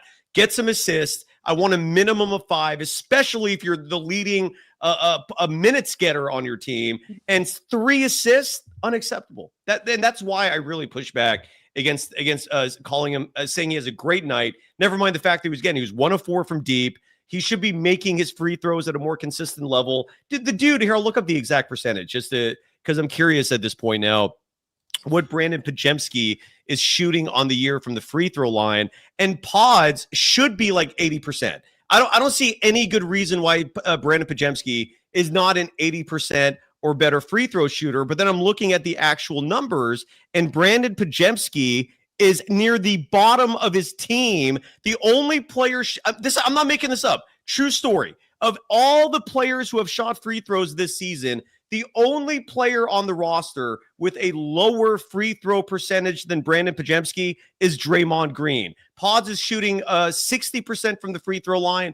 Draymond Green shooting 44.4% from the free throw line. That is also terrible. But dude, so I'm not going to use the word great when Brandon Pajemski is doing this. I'm not going to say it a bad game, but I'm not going to say great game. Sorry, good.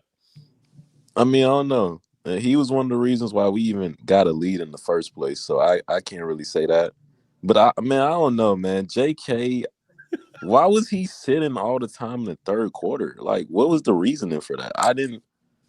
Honestly, JK should easily be playing 35 to 36 minutes a game. Like, I don't understand why he sits so long. Kerr has something against him, clearly. And Buddy Hield is terrible as well. Outside of Tim Hardaway, Jordan Poole, Jalen Green, he's probably the most inconsistent player in the NBA. Like, it's like, bro, he's shooting well, and then he goes, 2 for 35 for like 5 games? Like I don't know. We need Steph Curry, bro. Curry is just terrible, bro. I don't know. I'm lost for words, to be honest. Like, this was a bad game. Aim and Shri, I'll start with you on this one. Anthony in our chat is writing, we need to stop the Pods and Al Horford hate. They're both good players. Shri, I'll start with you. Horford is terrible. Or Aim, take it away. What's your reaction to that? Man, Pods did good, but Horford is terrible. Like, there's no excuse for that. He's not hitting threes. He's slow as hell on defense. He can't guard a soul at all. Like, it's so bad on defense seeing him be in the cone, man. Like, he's arguably a worse defender than Pods at his position, bro. That's how bad it is. Like, it's really terrible. To be honest with you, I think Paz did what he's supposed to do. I don't know if I would say good or great. He did what he's supposed to do, minus the assists. And this version of Al Horford, I don't know who this guy is, because I could have sworn when he played for Boston, he was more of an asset. I don't know if it's me, but he was more of an asset. I mean, think about it. He was the one that was there when Porzingis wasn't there. Yeah. So he handled it, and he handled it very well. You know, they utilized him more than Cornette. So I can't understand which Al this is. But it is still early in the season, so I'm gonna give him some time. I don't know. I don't know, but I don't know this Al. 39. And they gave him and keep this in mind, folks. He has a player option next year. You really think he's not gonna take that? Exactly. He has $6 million guaranteed owed next year. Yeah, he's gonna sign into that player option. I am confident of that. But that's just me. 39-year-old Al Horford. Aim, any final thoughts? Final things. Yeah, Al last year was so successful because of that Celtic system and everything. So I wasn't expecting him to do much. And honestly, just the last thoughts, Curry shouldn't have got back in the game. Honestly, outside of Curry, he really lost us the game. It's hard to see. I was talking about this on my live, but that's fair, man. Yeah. Because anyone who watched the game was thinking that. Oh, look at that! Isn't it, Sharia? Isn't that mic drop incredible? He does. Like, yeah, every I liked time. it. Every time. I liked it. A quick question. Yeah. If I'm not mistaken, do they usually bring him in at the 4-minute mark? Did they bring him in? It's about 6. I was wondering. I was like, do they bring him in at the 4-minute mark? When I seen him come in, I thought to myself, oh, we had something good going, but it's okay. It's okay. Typically, it's at the 6-minute mark. We were talking about this earlier in the show where once upon a time, no. I've seen him come in sometimes at the 8 or 9 minute. Okay. The goal is to keep him at 30. So he was at 23 entering the fourth quarter, which explained why Kerr waited till the 6-minute mark. But I also, I mean, he came in and I felt like I thought the game was over. Like literally on social media when I was hyping up tonight's show, I was like, "Come join the Warriors party." What? No party. This is a bummer. Anyways, I did feel like when he came in, I did have a feeling like I don't know if that was the wise choice simply because of his turnovers in the first half, you know. Yeah. Let's get the real Elise. I will not cut you off this time. You will stay for the entirety. All right. I felt guilty. I'm sorry. Hey, salute to y'all. Let me turn my camera on, man. Hey, man. What's going on, Rhea? I so respect your basketball acumen. You know what I'm saying? So shout out to you and salute to you from Jersey. Thank you. Where are you at, Elise? I'm in the Bay. I'm in Tracy. I mean, I'm from Berkeley. Yeah, I'm from Berkeley, lived in Oakland, between Berkeley and Oakland, but I live in Tracy right now. Yeah. Though. That's like the weird. It's not technically part of the Bay Area, but you're part of the Bay Area, man. Yeah, I'm not in the Bay. I'm outside of the Bay, but I'm from the Bay. So yeah, and everyone in Tracy, I feel like is from the Bay, but like all the cheaper houses are out there, so you're dealing with all that bullshit traffic and right. You get more bang for your buck. So I'll take Bay Area. Yeah, you're Bay Area. Go ahead, brother. What's on your mind? Man, I don't know. I'm frustrated because I caught the game. I did it on my channel too. But it's so frustrating watching this team because it's like Dr. Jekyll, Mrs. Hyde. You don't know what you're going to get night in, night out. Like, how can you come into a game on one day's rest, right? The Indiana Pacers played last night and got drugged by 24 points at home, mind you. We're on one day's rest. So you had one day in between to prepare for a team which you knew all these players was not going to play, just like the Milwaukee game. Mm-hmm. Outside of Giannis being a late scratch, you knew that it was no Ben Mathurin. It was no Obi Toppin. He's done with a stretch fracture in his foot. Obviously, it's no Tyrese Halliburton. All these players are out. This is a game where you should easily blow this team out in the first quarter, and then you can low manage all the older guys for the rest of the game and let the younger guys get more experience. What the hell are we doing? Steve Kerr, why are you playing GP2, Brandon Trazinski? He has. I'm giving these players new names. He is Brandon Trazinski, and I've been saying it for a couple years. He is garbage. I'm sorry. And Desireo's coming on next, by the way, so we'll get the other perspective on Brandon. What'd you call him? Trazinski? Trazinski, yeah. Trazinski. Kyle, by the way, Kyle Fafard, if I'm pronouncing that right. Please forgive me if I'm not. Dropping $5 in a chat. Thank you. Saying minute distribution told the whole story in this game. Again, piggybacking off your opinion, really easy, that GP2's minutes should have been Moses Moody's, which would have swung the game. Agreed. What was I telling y'all yesterday? Everybody think that I'm crazy, but I'm just a realist. Like, I'm sorry, Steph is not 1A. I'm running everything through Kuminga. The dude is unstoppable. Do nobody see Kuminga is really unguardable? How you can't see that? He doesn't touch the ball in like 8 or several possessions, but then you give him the game tying 3 in the corner after he is in no rhythm? That was weird. I still don't Makes get that. no Maria, sense. I haven't asked you that yet. What were your thoughts on that final play against Steve Kerr, typically just known as a brilliant ATO schemer? That I don't know what the hell that was. Jimmy Butler gets the inbound. He just starts dribbling toward the basket, kicks it out to JK, who's in the corner. It's not, if JK was wide open, okay, maybe, but he was not wide open. There was someone right there. The 3-point attempt was contested. Sharia, what was your reaction to that? I don't think that was planned. I think that was kind of spur of the moment. That's what it looked like to me. It did not look like it was a plan. Didn't look like it was a play. No, it looked very spur of the moment. I wish I had a way to replay it, to see it again and analyze. Yeah, I don't think I have access to that right now, but something went wrong there, and this is where I really wish someone in the media would have grilled Kerr some more about that. But I'm guessing he cut that interview really short. Yeah, he wasn't happy. No, he wasn't happy. And just in case people are unfamiliar, in these press conference settings like that, when they're on the road, there's a very good chance, like Steve Kerr, because you don't see the other side of the camera, what's around that camera, right? You just see Kerr in that backdrop, and in that setting, it looked kind of ghetto, like you saw what's on the other sides of the backdrop, right? That's not really the goal. You might as what's the point of a backdrop if you can see all the construction and the scaffolding and all that shit. But there's like what people don't realize is there's a very good possibility Steve Kerr is talking to like 2 people, right? There is not a large contingent following the Warriors. And so Slater was there. He's the one who asked the question. The Mercury News guy was there. That's 2. I know Sam Gordon was there because I talked to him at the arena today. That's 3. That might be it.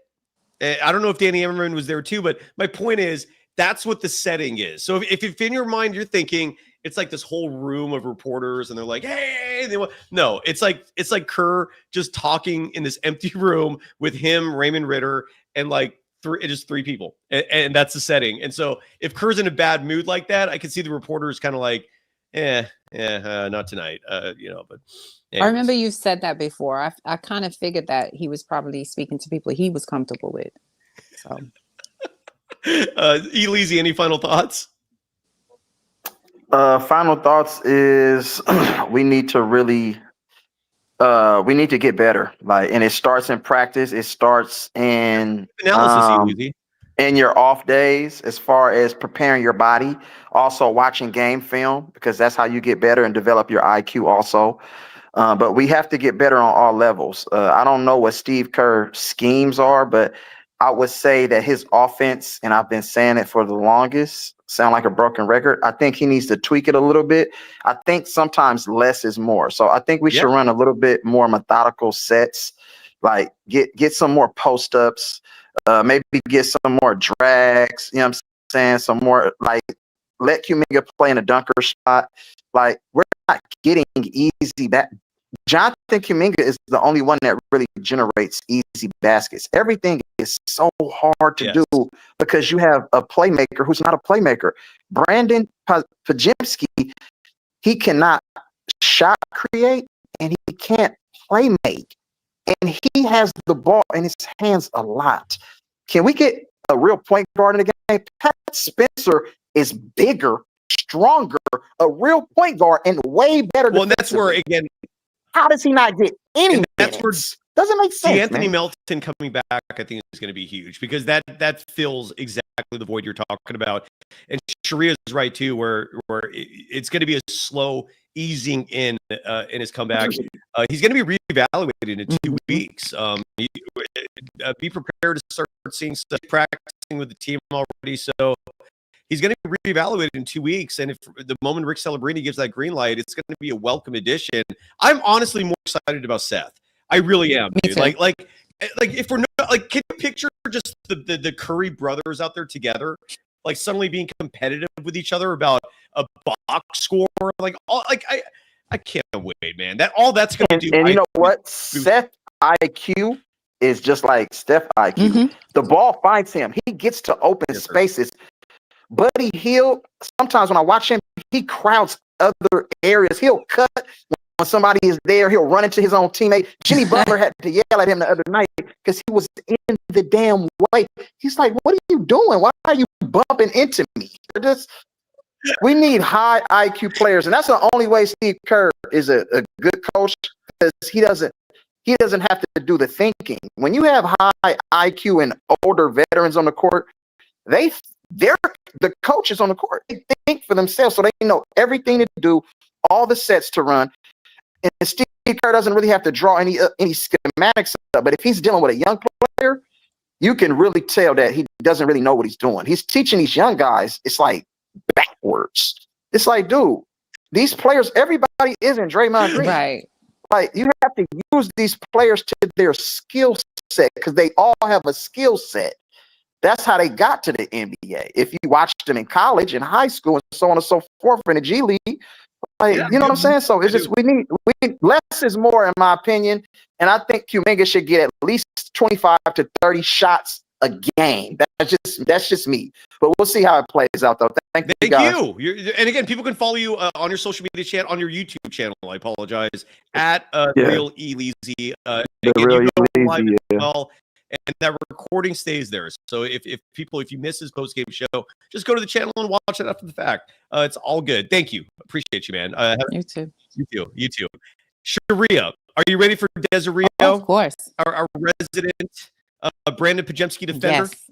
He might be gloating tonight because this wasn't a bad night for Pods. I would agree there. I also would agree with the sentiment. He's not the reason they lost. That's fair. If that's your opinion, I will agree with that. I also don't think he deserves praise, but that's just me. Desiree, good to see you. Welcome back. How are you doing? And your reaction to this game? Yeah, loud and clear. This game was interesting, honestly. First, to blame, I guess, my critiques would be Steph first, honestly. And that has to be everybody's first critique. If you guys are not, mine. If you watched the beginning, yeah. Yeah, if you don't think Steph was the reason we lost the game, you didn't watch the game, because Steph was horrible. I mean, he was shooting three horribly, 25% from three. He was just really bad. I mean, the plus minus really showed it. And even defensively, he was getting picked on. He wasn't communicating. The team defense was bad. He was abysmal, honestly. He was really abysmal. And second to blame, honestly, it has to be Horford. Horford is looking horrible. I ain't gonna lie. Horford is looking horrible. And I think it's because he's playing Horford with the second lineup. So he's playing them with these worst players, and he can't carry our defense. Like if you're having Paul, they're gonna get attacked, and like Horford, he can't cover that much distance. That's the problem. That's why I think. No, Desi, I was going to say, I wholeheartedly agree with you, and I don't think anyone's brought up in not immediately as your backup center, but sometimes you see him like as the second unit center, and that second unit's with all these younger dudes, and it just isn't a good fit. And tonight is an example of that, because Horford incredibly, and this is where net rating does not reflect reality, he was a a +2 in net rating, because he was out there largely with Pajemski, with Moody, with Guy Santos, and he was just reaping those benefits. But it's awkward where they're playing him. I'm totally with you on that. Yeah, and it's an interesting thing, because like do you want him to play with the starters? But it's gonna get harder to like, keep him under the 25-minute thing. So it's interesting. I don't know. Do you go with Trace? Do you go with Trace at this point? Because You know what I would they do? really fucked up the spacing. And I've been saying this for at least a week now, and I'm going to keep saying it. Go piggybacking off what Elise said a moment ago in terms of simplifying. I know that's small. I get it, and there's going to be nights where maybe that doesn't make sense, but whatever you lose with him being overmatched by another backup big, and I don't know how many backup bigs are that elite to begin with, but you're going to make up for that with the speed, with the energy, with the mismatch on the offensive side of the ball. That's my strong opinion is Guy Santos can be your backup 5, and I don't think you're going to suffer for that. I think you're going to actually prosper. And that way you can against like the Nuggets types, against the like I think Al Horford does have a role against teams that play a slower brand of ball, these fellow veteran teams, if you will. Al Horford looks awful when you're playing these fast teams, these athletic teams. He's getting run out of the court, man. He's getting run out of the gym. I'm sorry. Guy Santos should be your backup 5. I strongly believe that. What do you think, Sheree? I'll start with you. I agree. Hey, I mean, it's obvious that we don't have that much options back. Let's be honest. He can't really post up that well. I mean, he's all right. He's better than Quentin Post, but he's got to get a deeper bag. Like I said before, it's those lobs that he's really good at, and Chris Paul's not there. No one's there to really do that. So it is key. I feel like we had this guy Anthony in our chat who's fairly new to the show. I swear to God, Anthony, like, are you related to Al Horford? This person is just like relishing all the Al Horford hate. Apparently, this individual's bought all the Al Horford stock. Either that or he's related to Al Horford, and is just literally just like just go crazy, thinking that Al Horford's the answer somehow. We shall see. He is the answer, but not right now. At the end of the season, going into the playoffs, we save him for the playoffs. Not right now. Not fast young teams. Like, can you imagine him against OKC? Come on now. Yeah, Anthony thinks everyone else is ignorant and not him. So we shall see, Anthony, if you're right at some point. Does he continue on? I'm sorry. Yeah, Guy as a center is interesting. I don't know because we haven't really seen it, but I feel like offensively it would be nice. But NBA is really matchup. It's really matchup dependent. It's like who you playing and like how you match up against them. Some teams Guy might be good as our 5, but some teams no. Like if you're playing a bigger team like Houston and stuff, I want Guy as my 3, and I've been seeing those minutes as Guy as the 3 or 4, and that's the way. And if Guy can consistently shoot his 3, he'll be getting minutes. And Buddy is. It's interesting. Buddy is, I don't know. He has his effort, but he's just been playing bad. I ain't gonna lie. Very bad. I've been hearing the talks about Seth, and I don't know. I don't know how good Seth is defensively. I haven't really. I have. And I'm telling you, man, I feel great about him defensively. I don't worry about him. I mean, look, I'm not sitting here saying play Seth against, Wemby. Like, don't play him against even like a Jaylen Brown. You might be pushing it at that point. But if Seth is in the backcourt, I'm comfortable. I don't worry about him making mistakes.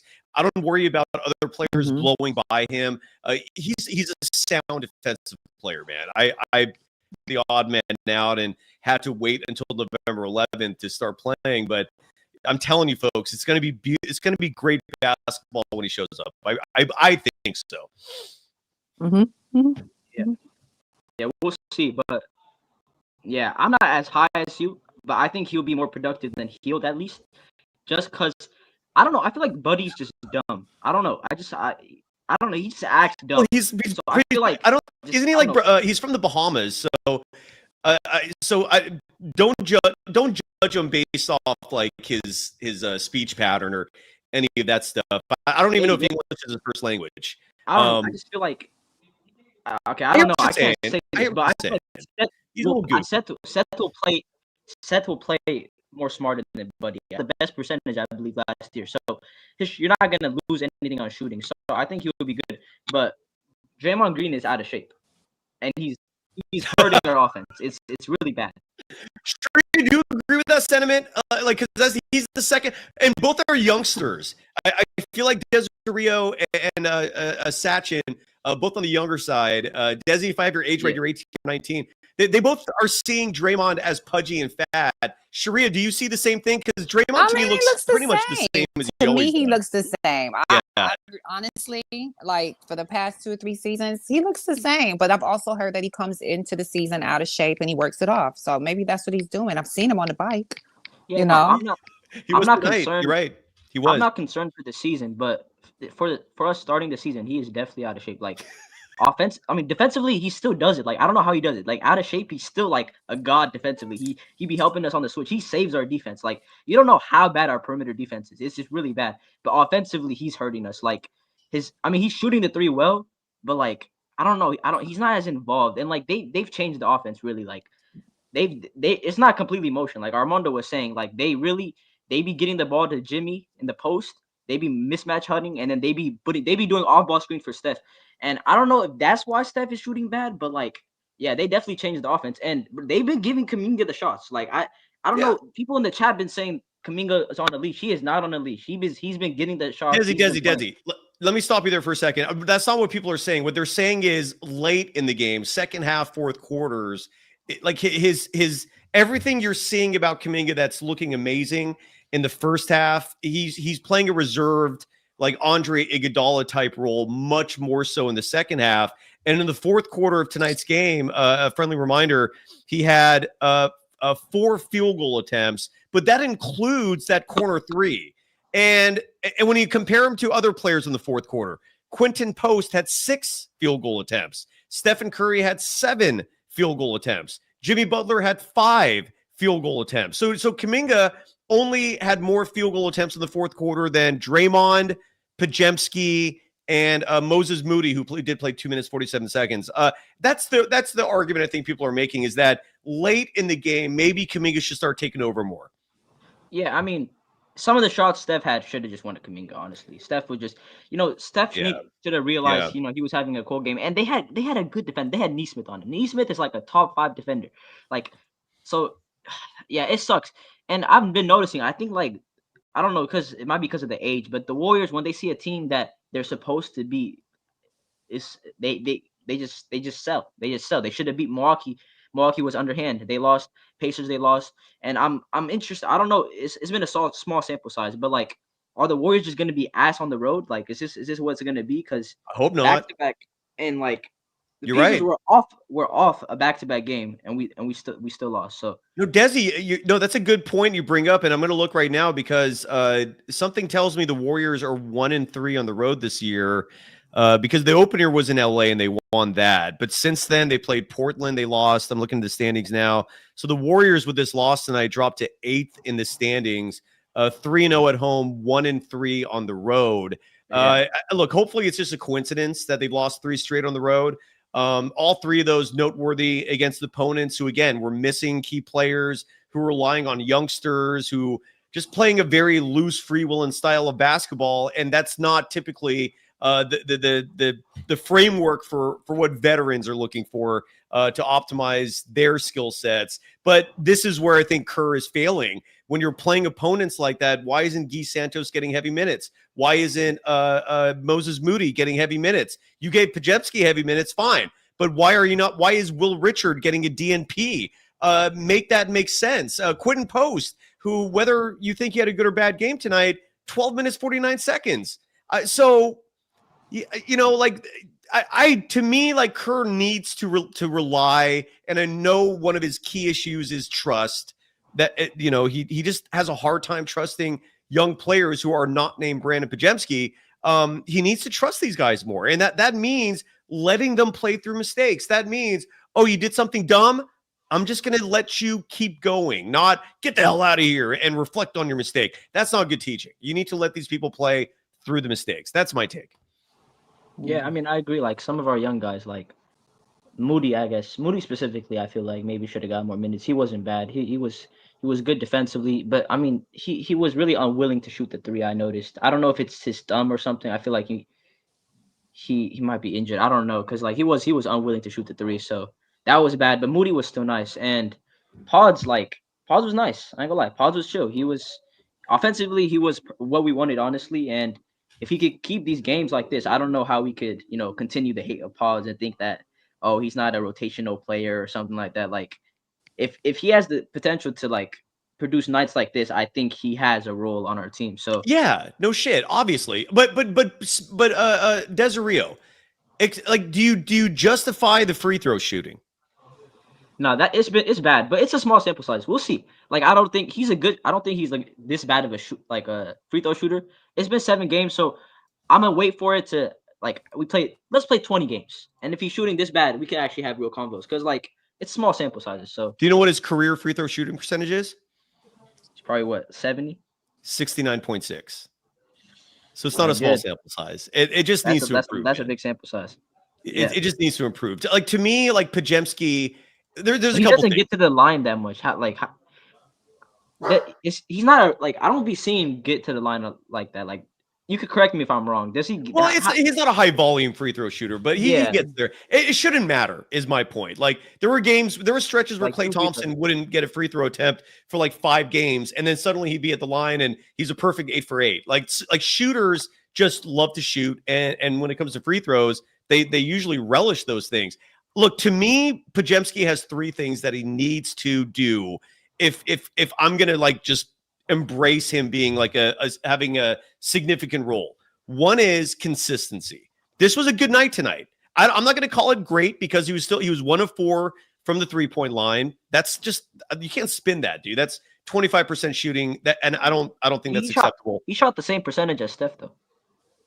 And then Steph also played bad. They can both be Right. bad. They both trash. I'm just saying, like he compared to the other players. Forget the comparisons. Comparisons can oftentimes lead you astray in terms of accurate analysis. Let's just focus on Pajemski for a second. That 3-point shooting should get better. Needs to be better than 1 for 4. If you're going to be a guard in the NBA, especially for the Warriors, and you're going to get a lot of open looks because of the gravity that Steph, Kuminga, these guys get, that needs to improve. 2, the assist numbers have to go up. 3 assists tonight in 35 minutes. Mm-hmm. That's just not enough for me, man. I like, and that needs to improve. That's me. That's what I'm looking at for Pajemski's game. Like, increase the assist, be more consistent, improve your 3-point shooting. You do those 3 things, dude, I'll shut up. All I'll say is positive things, man. That's where I'm at. I mean, yeah. I mean, I wonder what his usage rate is, because I wouldn't call him like a bad playmaker. He's still like he still connects the plays. What does that mean? What does that mean, dude? What does that mean? Usually the Warriors, they be getting into plays like where they get somebody in the post, they be doing off-ball screens, and then the person with the ball has to make a decision. So he be doing well in those plays because I feel like he has a good feel of the game. So I wouldn't say he's a bad playmaker. He contributes to the offense when he has the ball, honestly, when he has to make decisions and stuff. But I don't know. I feel like if his usage rate is high and he has low assists, then you're right.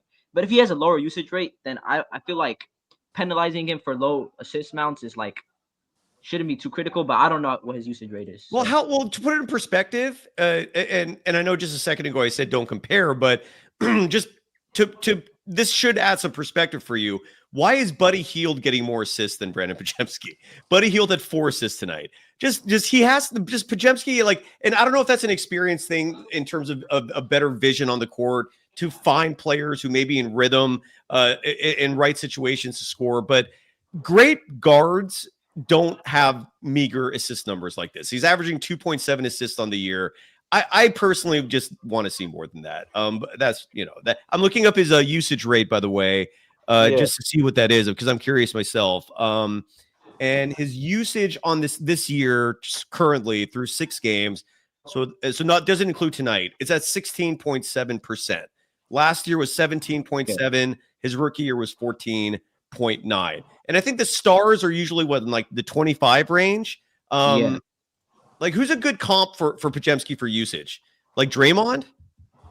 Because he has the ball a lot, right? Yeah, damn near Draymond.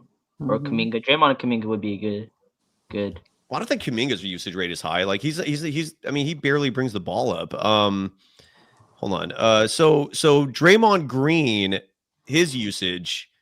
God damn it! Well, I just had it here a second ago. Because I am curious. So Draymond Green's usage rate this year currently is 17.1%, and Brandon Pajemski currently is at Like 16, you said? just lost 16 points. So it's almost the same. Yeah. Yeah. So Pajemski this year is 16.7. Draymond is 17.1. So they're almost identical. So the assist numbers to me needs to go up.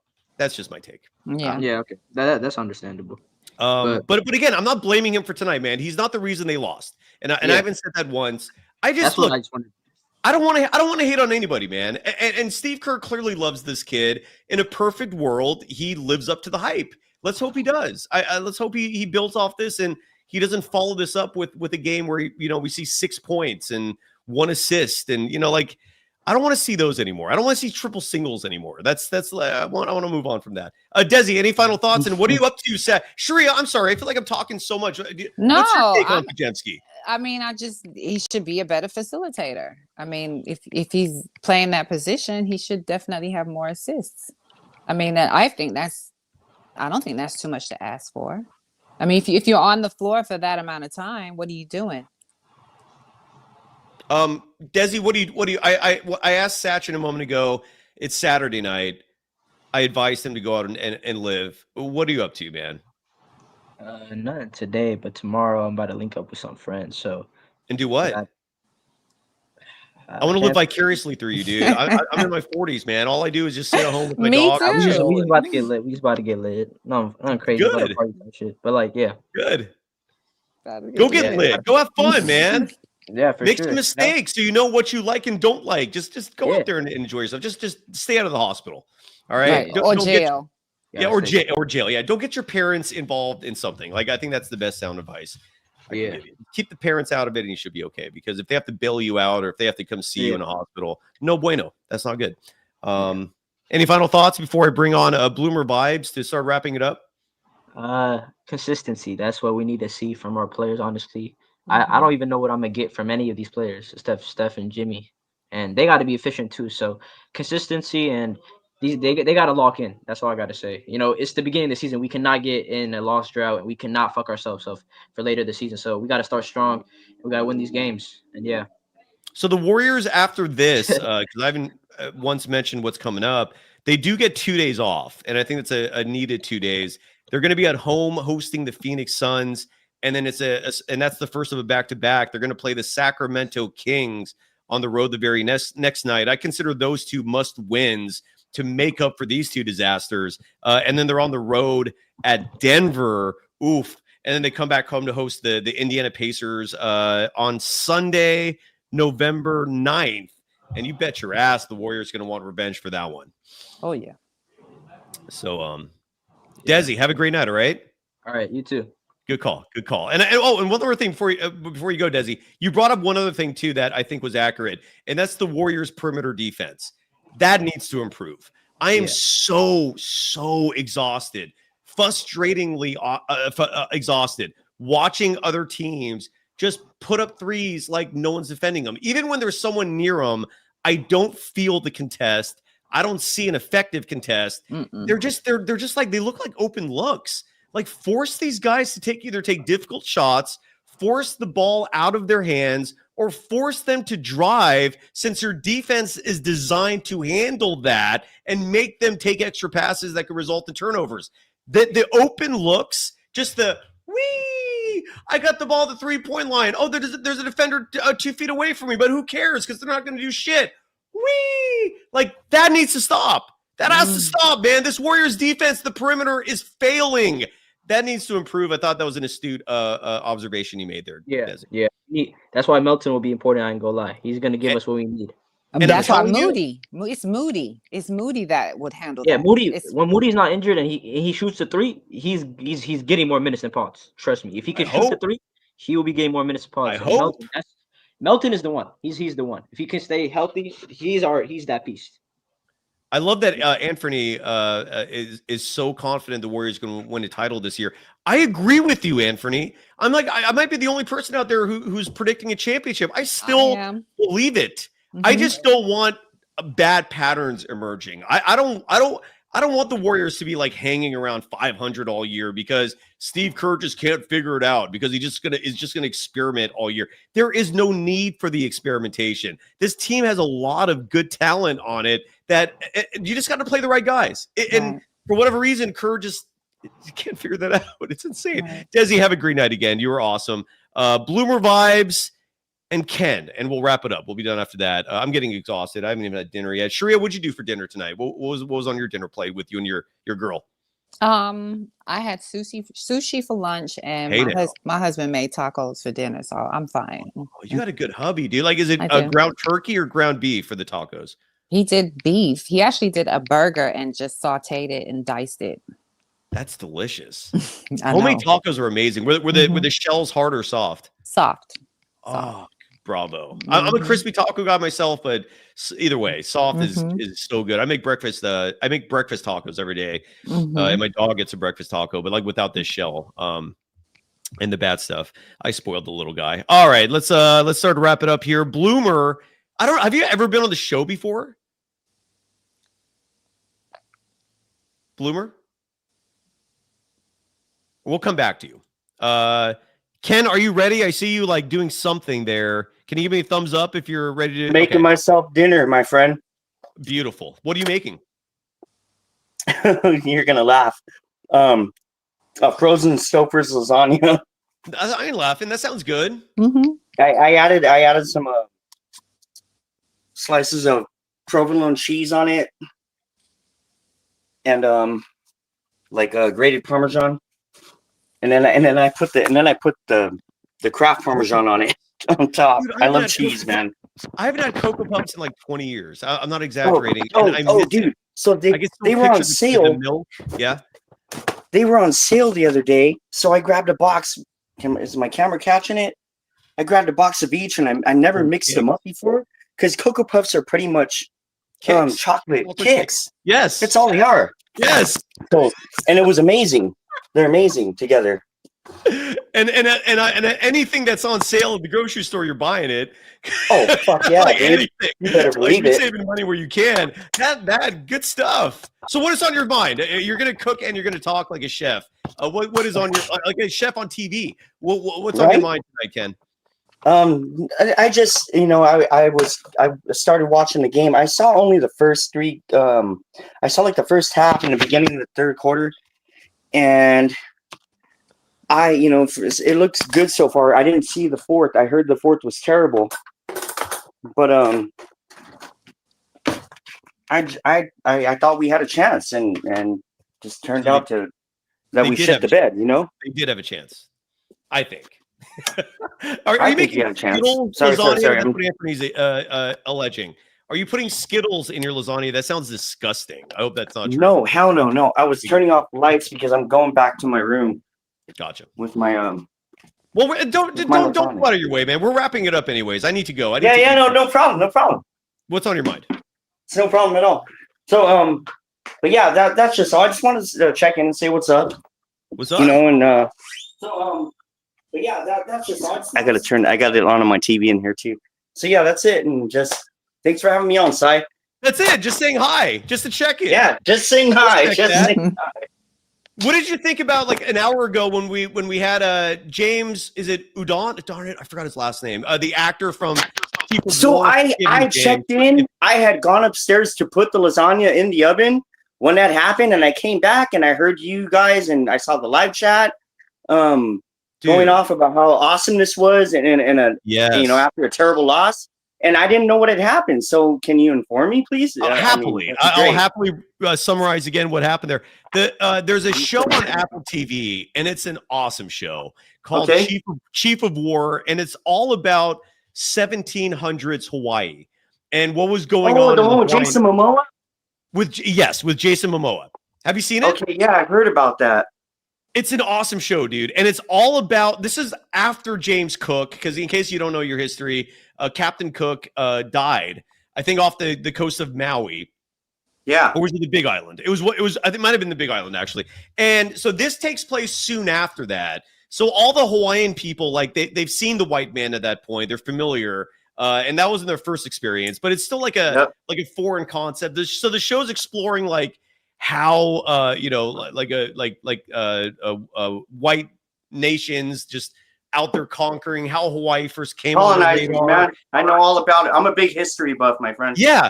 But it also explores something that I wasn't aware of until I started watching the show, which was that the Hawaiian Islands themselves were like in a civil war that spanned like centuries. Like they were not getting along. And so Jason Momoa is the chief of I think which island is he part of? Maui, I think. He's the son of a dead chief of a tribe who controls Maui, and the whole show starts from there. And actually starts on Kauai technically.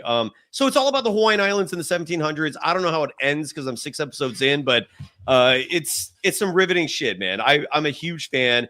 And so tonight, just out of the blue, we have one of the main actors on that show. Just pop in, dude. I didn't recognize. I saw him at the end, and I didn't recognize him. I've never seen him before, but that's James really cool, Udom. man. I gotta check the show out. Yeah, James is Udom is his last name. James Udom.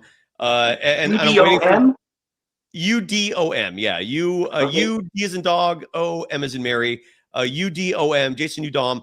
And dude, just the fact that he was in our chat, and if I didn't ask him like what he was doing, we would have never known that. I was really lucky that he opened up a little bit and revealed himself to be a very successful actor, man. It was huge. Anyway, so good stuff. Yeah, man, sounds cool. Yeah. Have a great night, all right, Ken? Enjoy that lasagna. Thank you. I'll see you soon, brother. Is the tow truck industry doing okay? Oh man, they moved me to nights the other night. So starting on Monday, I gotta drop in at 2:30 in the afternoon and stay to like almost midnight. As opposed to what? What are you doing now? 9 to 5. That sucks. So, and you have no control over that? Like you just have to just say okay. It's honest. I prefer it because that gives me the mornings to get stuff done that I couldn't do otherwise. You know, like dentist appointments or appointments that you can't make in the evening because they're closed. You know, and so I kind of like it. So well, if you have really good stories, and it's also a little slower in the evening too, so it's a little easier. Oh, there you go. Okay. Well, that's good. Yeah. I was going to say, if you, I imagine you have a lot of fascinating stories about your experience as a tow truck company dispatcher, if I have your job title correct. That's correct. If you want to come next time you come on, if you want to regale us with one story and appearance that's just wild and out of this world, like almost too crazy to make up. I imagine you have a bunch of that long.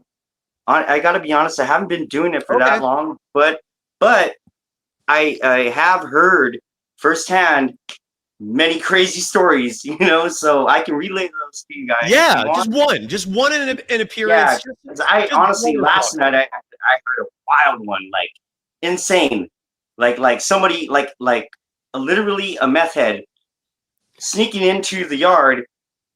Then how did the guy get inside? Because we have the bars come up and they bend outward and they have spikes in them. So there's no way you climb over them, and we got double insurance because we got razor wire wrapped around the top of those bars. So I just don't understand how these guys do it. They're like magicians. So I don't know. I'll say that'll be a story for the next time. Sounds good. Looking forward to that, Ken. Enjoy your meal. Have a great night, brother. Sorry we're not in a more celebratory mood because the Warriors lost. But that's Ken. Enjoy your meal. Let's get our last caller of the evening, and then Anthony. Do I have white guilt? No, I don't even I'm such a mutt anyways. I don't even know what I consider myself, but no guilt pertaining to my ethnicity or anything like that. That's a weird question. Let's go to Bloomer, round 2. Are you there this time? Can you hear me, Cy? Yes. Oh, hey. First time. Welcome. Oh, sorry. It's good to finally. No, it's okay. It's just I've always seen you in the chat. You've always been the friendliest person imaginable. Nice to finally meet you in a sort of interpersonal manner. At least we're talking to each other. How are you doing? How's life? Oh, doing great. It's Saturday. Just watched the game. Your thoughts? Oh, it's just woo. That's a doozy. That's all I gotta say about that right now. But you know, I really think that these rotations, man, I don't get how we're always running small ball when you know you got anyone you go up against, you need to go against, or you need to have a large lineup, right? Because small ball, that's all in the past. Like, you got to get with the modern times. Yeah, I love small ball. Don't get me wrong. From 2015 to 2022, but you know the league's already figured it out, and Steve's still going back to his old ways. And fans, he doesn't want to listen to the fans. Just want to say whatever. But do you think tonight was an example of small ball though? Because I didn't.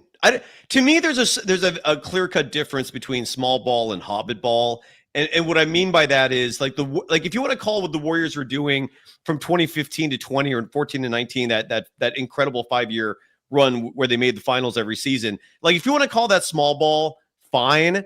But then you better call what we were seeing the last 3 years up until now with these like 3-4 guard lineups. Like that's hobbit ball. There is a clear cut difference between Klay Thompson at 6'7" and GP2 at 6'2", right? Right. So there's a difference between Andre Iguodala 6'7" versus Corey Joseph 6'2", 6'3". Like there is a very clear difference there.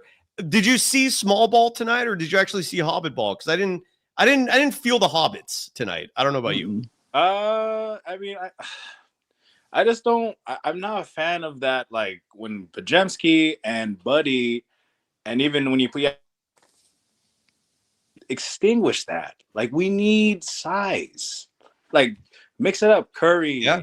You know, Curry.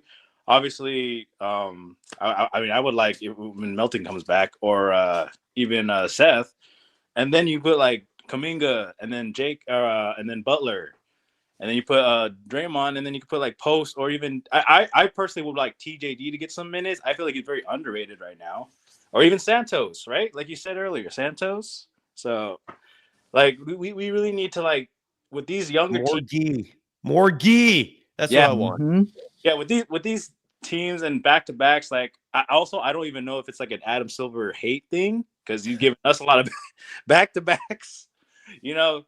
Early in the season, I mean, I don't know if that's going to continue in the second half, but right now it's not. Okay, it's just really crazy, and I'm always going to stay positive, win or lose. Good. I'm keeping up to my name. I love everyone. I mean, I forgot your name. I'm sorry, Miss Sharia. Sharia. Mm-hmm. Yeah, I always watch you guys, and I always want to like try to engage, but first time right now, I'm always nervous. But I think hopefully, if I can make it in the future, I can get along, and next time I'll try to see if I can show a face cam, but. It's the first time for me. I saw your cam on while you were in the green room. Yeah, you're not a bad looking dude, man. Don't be shy. Yeah. Oh, maybe next time. Hopefully, maybe Sunday or something. Or not Sunday. When they versus the Suns on Tuesday. Are you gonna do a live then? Every time, every game. Yeah. Yeah. I'll see if I can try to make that one for a live if I can join. But and I think it was Kev F in our chat. One of our Golden Dazers last show brought up Ryan Leong, who joined us for almost every home game last season. But he hasn't joined us yet. Hopefully I'm going to relay the message to him that there are actual people in our audience who want him to join us. So the only reason why that hasn't happened is because he's been really busy post game, also gathering sound, meaning like interviews and sound bites from the Warriors, in addition to the visiting locker room, which used to be his duties previously. But we'll bring him on. I'll make sure to bring him on because if you like that camera shot of him at Chase Center, I do. just popping in. Yeah, we'll make that happen. Ryan's a friend of the program, and so we'll make that happen. I'll also a paid chat here while we have you, Bloomer. This is from Raymond Kelly, dropping $2. Thank you very much. I think that's the last of her paid chats. Yeah, got everything. Hold on. Yeah, I did. Saying, is there any real chance we make trades before the deadline? Who knows? Sharia, what do you think about that? How would you answer that question? I don't think so. I think this is what we've got, and we're going to have to make it rock. I honestly do. I don't think we're doing any trades. I mean, we barely. Come on, no, we're not doing that. I would add that I agree, and there's a very strong possibility the team's going to look at DeAnthony Melton coming back, and then Seth Curry coming back as trades, not literally, but in the sense of like, a fresh face, a new body, just something that can mix things up a little more. I mean, look, when I look at this team, I don't think they need a trade. I just think they need a realignment of rotational decisions and lineups. Like again, Moses Moody, 16 minutes and 6 seconds tonight. Why is that not 25? Right? No. And like Guy Santos, 11 minutes and 14 seconds tonight. Why is that not 25? And you could literally get there just by scrapping GP2's minutes and Buddy Hield's minutes. Buddy Just Hield. doing that. That's it. So I agree. That's Me my too. thought. Anyways, any final thoughts? Oh yeah, for me, I came from your Locked On Warriors channel. I remember. Yeah, Bloomer, I see everything you write in the chat, brother. Like you have been nothing but kind, supportive. Dude, I've seen it. I can't thank you enough. I appreciate it. Yeah, I just I obviously, like the previous caller, I'm also a 9 to 5 guy too, so I'm always busy. I'm always trying to even on weekends I work OT a lot, and like this is one of the few times I'm actually like off. So, I'm always trying to, any chance I can get some sort of like engagement to kind of like let out what I want to say. Usually, especially when it comes to Warrior games, I'll get the chance and I'll try to show up more often. Yeah, please do. But you know what? So it's what it's what is it, the 7th game of the season so far, right? Okay. Correct. Well, so Monday, just gotta restart fresh. I'm not. I mean, I won't lie. I'm not a Monday person. Who is? Yeah. Monday's blow. Yeah. Of course, yeah. So we just gotta do our best to keep our heads up. Keep moving forward in a positive manner. Everyone will get healthy at some point. I'm actually really excited because I think they said Melton will be back soon, if I'm not mistaken. Reevaluated in 2 weeks. And what that means is until 2 weeks, whenever that date is, he's going to be ramping up. He's going to be practicing one-on-one drills, some limited team drills. And then one of the final tests is going to be him going to Santa Cruz and practicing with them, maybe scrimmaging with them. Maybe we might even see him in a game. You never know. It's happened before. So that's the plan. But 2 weeks from now, approximately, give or take a day or two, is when he's going to get reevaluated for the torn ACL from last year, and then hopefully he's back. Yeah, I agree. I'm generally speaking, I'm more excited about Seth. I cannot wait. I really believe Seth Curry and having him with Steph, it's going to rejuvenate Steph himself. That's why he's there. Yes. I can't wait. I cannot wait. I'm so thrilled for that. Like the OG Splash Brothers, like Seth he is a good player, man. He's always been on these like awkward teams and fits. Like I know when he was with the Sixers, like that was probably his best shot. But then something happened there. I can't remember if it was Embiid getting hurt or something imploded there. And then the Hornets were always an awful team, so you never saw him really get a chance to do much there. Who else does he play for? Let me bring up his the Blazers. The Blazers. And the Blazers, yeah. And again, they were pretty good. They had their moments. But he was always on this team to just either were not as good as his brothers, or also Dallas. Oh yeah. And he had some good runs there, right? Yes. I think. I don't know. Let me look it up here. It's taking me. Here we go. So Seth Curry, who is listed as a member of the Golden State Warriors, at least on ESPN. I'm looking at his stats. Here are all the teams he played for. He's been around. He has been a journeyman. In his rookie season, 13-14, he was with the Grizzlies and the Cleveland Cavaliers. He only played one game for both of them. Next season, he played two games for the Suns, and that's it. And it was during this time as well that he was playing for the Santa Cruz Warriors. So a lot of time in the G League, very brief stints in the NBA. So he played 2 games. He played a total of 4 games his first 2 seasons in the NBA. And then year 3, he plays 44 games with the Sacramento Kings. Year 4, he plays 70 games with the Dallas Mavericks. Year 5, he plays with the Portland Trailblazers. And Yeah, and there's a year off there. I don't know if he was injured or what happened. He plays a year for Dallas again. He plays 2 years for Philly. He plays 2 years for Brooklyn. Then he goes back to Dallas again. Then he plays 2 years in Charlotte. And here we are to the present day. So he has been all over the place. He has not known stability at all. I think this is going to be a best case scenario and an amazing outcome. I really do. I could be wrong. I'm not Notre Dame, but no, I feel it is. He adapts well. Yeah, he does. So, He does. All right, Bloomer. Yeah, no problem. Sorry, just one final thought. I just want to say, I appreciate whatever content you provide. I mean, obviously you heard that from Chardal, but now you're gonna hear from me. Well, Chardal's not here tonight, so you're. Thank you for filling in. I mean, I hope I'm not. No, you don't take that as an insult. I'm not Chardal. I know. Not Chardal, but I know. I'm trying to be me, but I'm just want to say, Well, you. Yes, I'm just saying, like, just someone who's entertaining and giving us good content. Yeah, anytime. I'm glad you stepped in tonight because Chardal is MIA. I hope he's having a good time wherever he is. I saw him in the chat for like a moment and then he went poof. But no, Bloomer, all kidding aside, you were amazing. Thank you for all the support and the loyalty. Thank you, man. It is noted and appreciated. Thank you again. And also, I hope you get to that 5K soon, Sai. We're almost there.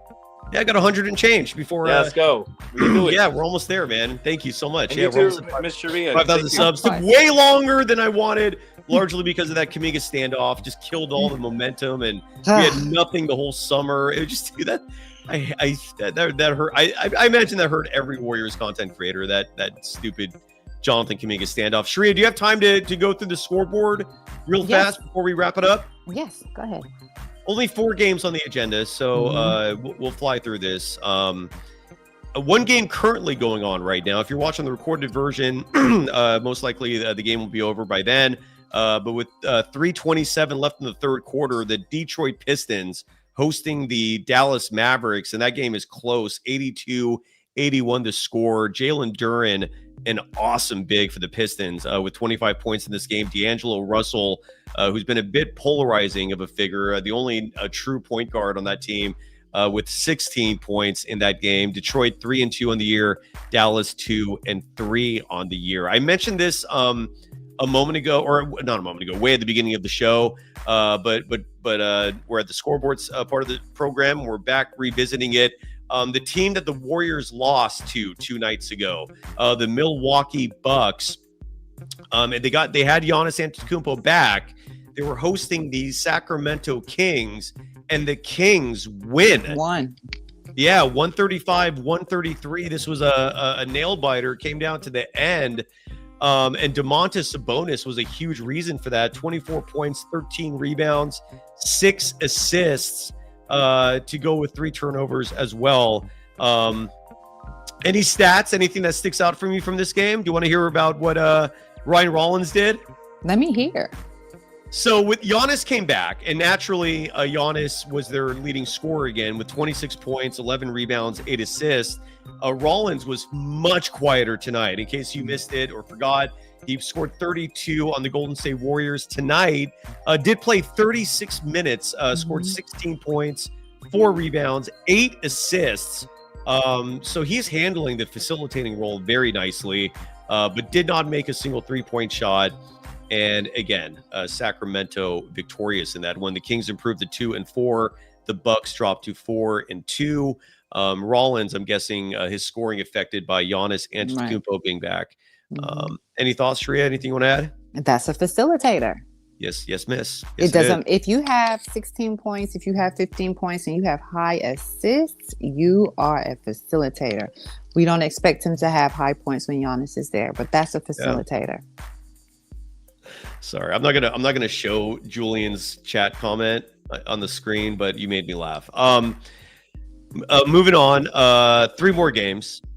Minnesota. I said 4 originally. Sorry for that. I was wrong. There's more than 4 tonight besides the Warriors. Right. The Minnesota Timberwolves on the road. They're still without Anthony Edwards, but they took care of business in Charlotte tonight. Minnesota winning 122-105. Julius Randle, 30 points, 7 rebounds in the win. Miles Bridges, 30 points, 8 rebounds. Sharia, does your stomach churn at all knowing that Miles Bridges is still going strong in the NBA, or do stories like that not bother you? They don't bother me. They really don't. They don't bother me. Rawlings was stealing. He's in the NBA, so yeah. I mean, yeah. But the Bridges thing is a little more serious. That's why I was curious. I don't know much about it because it's so much drama in the NBA. I kind of just speed by. That's true. Well, in the NBA and the world, period. So I kind of just, if it's not positive, I hear you. Speed on by it.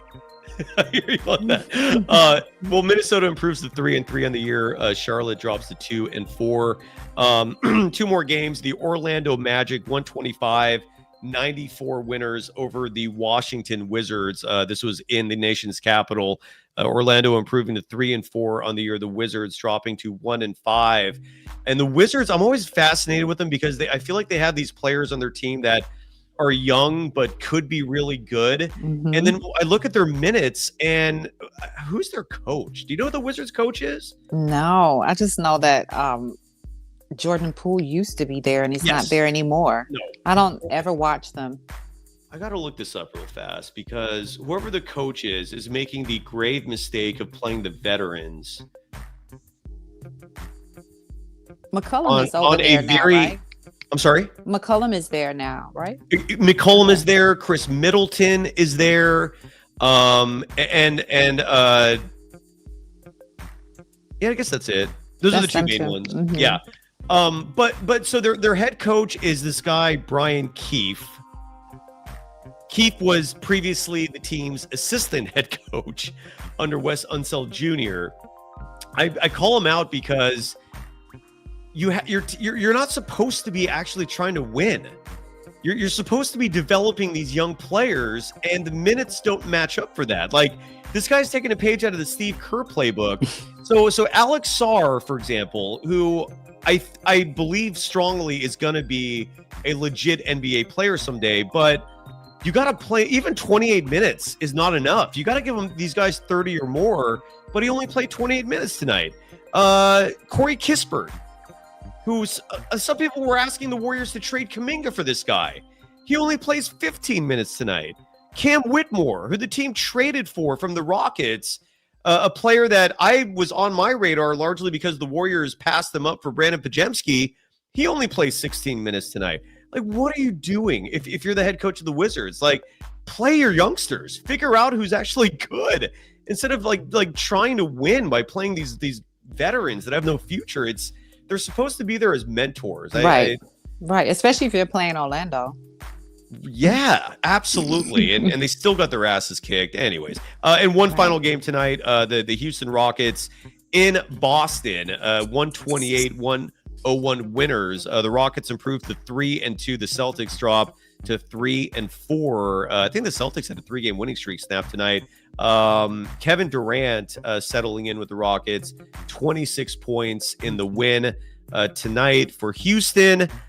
In the loss for Boston, Peyton Pritchard had 14 points. Baylor Shireman actually leading the team in scoring off the bench with 17. And that's your scoreboard. And that's it. Shreya, any final thoughts? No, I hope, the Rockets, I know they miss Van Fleet, but they're doing well. Yeah, they're doing. I'm curious how Reed Shepherd did real fast. I have that box score still open. Reed Shepherd, the number 2 pick in the draft just a year ago, and he played 17 minutes, put up 12 points, was a plus 19 in that rating. So there you go. And again, it makes me wonder, why did he only play 17 minutes? But you're winning. He was 4 of 5 from deep. Okay, so he's getting there. That's 80% from the 3-point line. Pretty good. And this is again going back to 17 minutes. He played 17 minutes. You need more than that, I think. Yeah. But again, this goes back, tying this back into the Warriors. They frustrating loss, and but you're going to be playing Houston a lot this year. You're I know. Playing a lot of dangerous Western Conference teams. If you're the Golden State Warriors, you got to win when you're playing the Pacers. You got to win when you're playing the Bucks. These are these can be costly games in terms of the standings and playoff positioning. So disappointing game. Disappointing. And Sacramento is dangerous. Don't sleep on Sacramento. All right. Sacramento is dangerous. All right. Once they get in the flow, they're going to be a problem too. But we'll figure it out. We need these losses. We do. Unfortunately, we need them to figure it out. Or to either expose Steve Kerr even more. I love all of it. I absolutely love all of it. Sharia, anything you want to promote before we go? I know you briefly mentioned your business, but you're all the way out in Jersey. I don't know how much good that does. Are you? Yeah. If that's what you want to promote. But anything else besides that, or just the business? Like, do you have just the business? Just the business. That's it. All right. Everything else. It's Navia.shop. It's my Navia nail lacquer. How do you spell Navia? Is Navya. V as in Victor? Yes. So Navia. Okay, YA. Yep. Okay. Navia. Yep. I'll Hindu create a banner. And it means worthy of praise. And yeah, you can find it online. I will create a banner for you, so the next time you're on, you'll have the little graphics so we can promote it. Thank as well. you. Thank you. No, thank you. I mean, thanks for charming, bringing some charm and some positive light to our program. Appreciate it. I'm trying. Well, you're succeeding. And thank you for having me, for allowing me to do this. Kenneth is saying he's sad in the chat. Why are you sad? Oh. Don't be sad. Come on, it's Saturday night, brother. Be happy for that note. Sharia, thank you. Thank you to everybody. We'll be back at this at the absolute latest Monday. Enjoy your Sunday. Niners are playing. Go Niners. The World Series is still on. Wow. Dodgers lead 5-4 and Toronto is up. Oh, is this about to be the end? Hold on. Let me just see if this pitch might be the final pitch of the World Series. Hold on. If Game 7, swing and a miss. Oh, that wasn't the final pitch. All right. Well, it looks like the Dodgers are going to be World Series champs again. Who knows? Maybe you'll watch the recording and something different happen. But do you follow baseball at all, Sharia, or does it bore you a bit like it does me? Nope, just basketball. I might sit with my husband and watch Formula One a little bit. Yep, just was basketball. The movie good, F1? Because I have not seen it yet. I'm still waiting for Apple to stream it. I haven't watched it myself. I don't watch much television just from working in the business, but I watch just straight basketball. Ooh, there we go. That's all you need, right? That's it. That's it. Thanks, That's Sharia. it. Thanks, everybody. Have a good night. Have a good, exactly. Bye-bye.